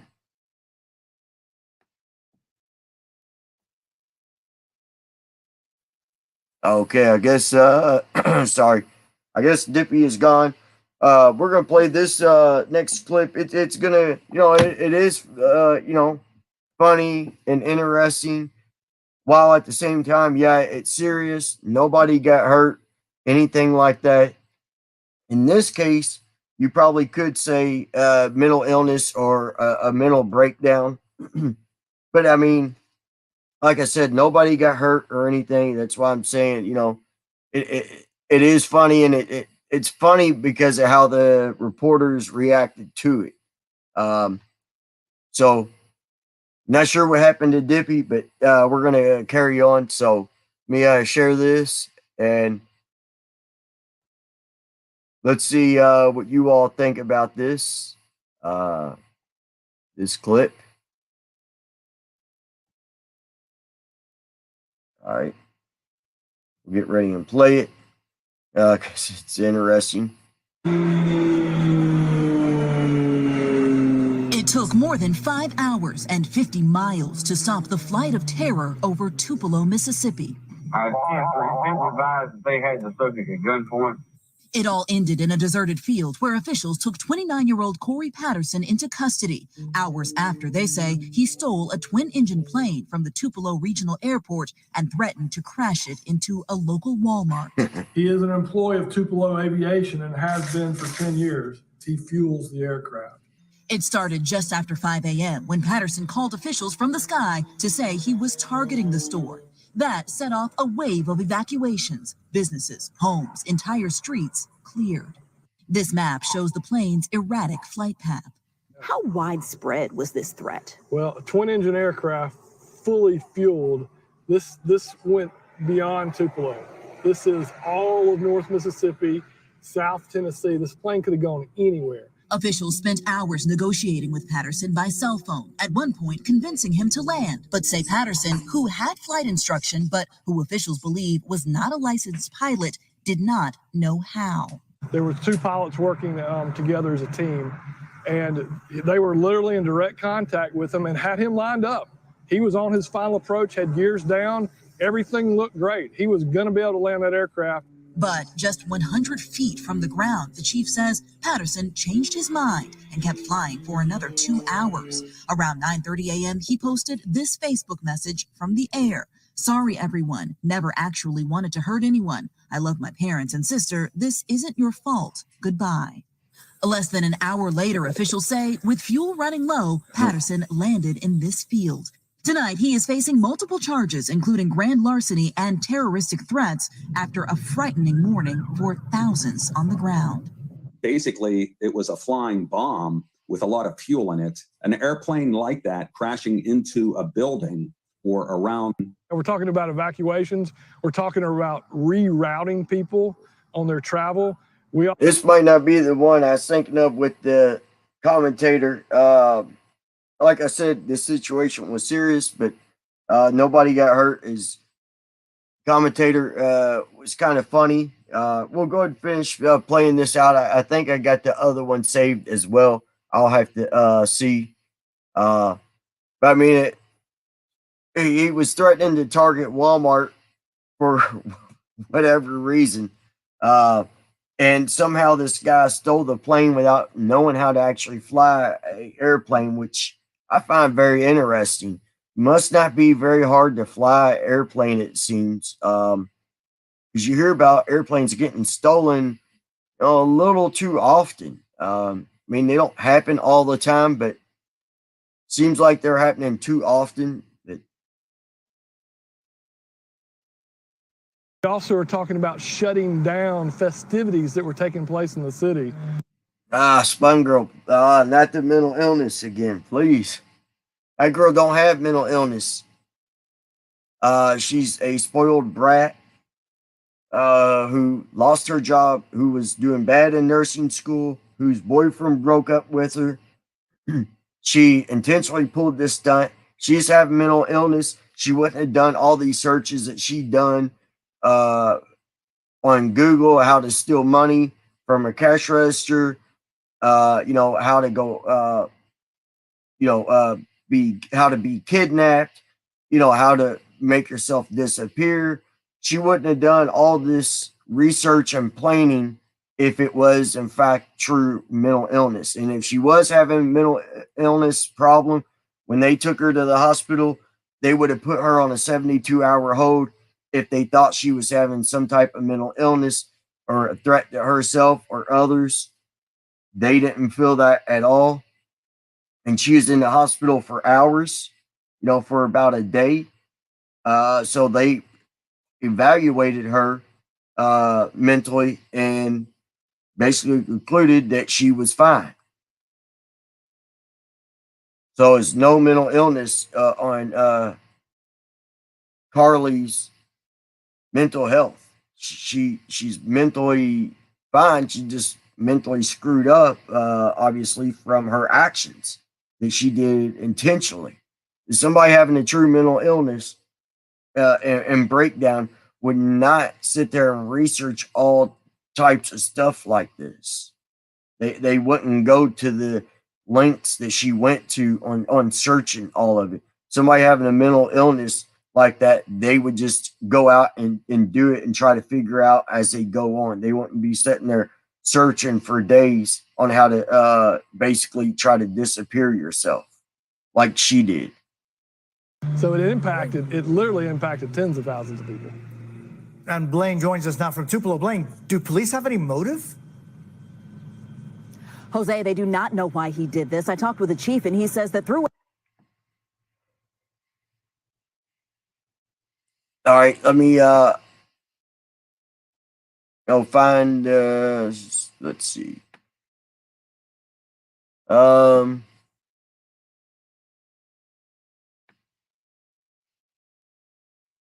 Yeah, I got, like I said, other cases I'm working on.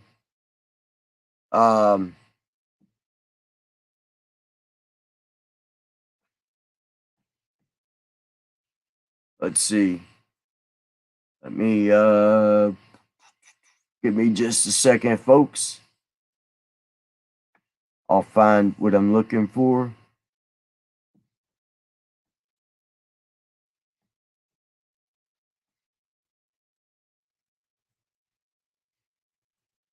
Oh, okay, here we go.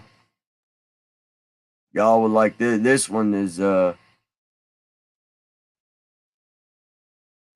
maybe not, because they put a restriction on it. Okay, I can't do this one. That's a porch pirate that got karma. I can't do that one, evidently. Okay, we'll do this one. This one.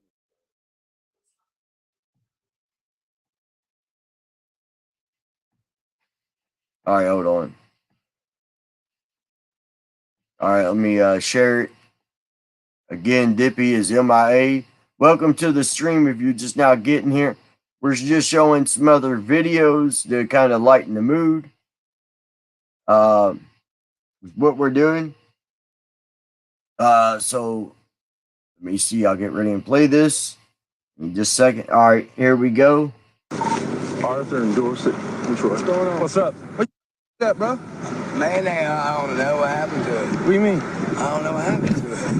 I don't know. Look, he don't even notice his car is rolling away. Somebody steal it? The bolts are still on Look, there. his car's just rolling away and people are driving by. Stolen there? No. You think somebody stole it? Hey, now those people not blow their horns. Dude, don't. Hold on. Look, now he sees it.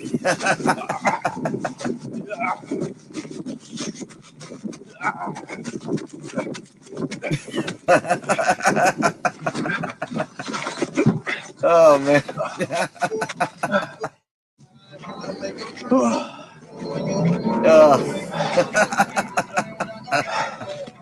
Oh man.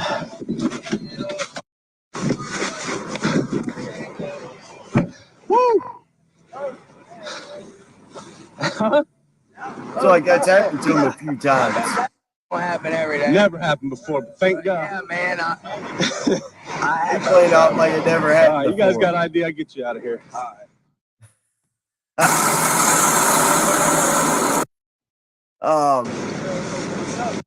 That was pretty good. That's funny. All right, folks, we're gonna wrap it up with that. I think we've been on here long enough. I appreciate each and every one of y'all. If you can, hit that thumbs up button. If I've earned your support, and hopefully I earned your sub. If you ain't subbed already, hopefully I've earned that. If not, watch a few of my other videos and see if you really like what we're doing here. And if you do, then go ahead and hit that subscribe button and then hit the bell so you get all the notifications from our channel, CirCoolBox. We put out content, a couple of times a week. Maybe we'll get to the point of putting out, content, every day.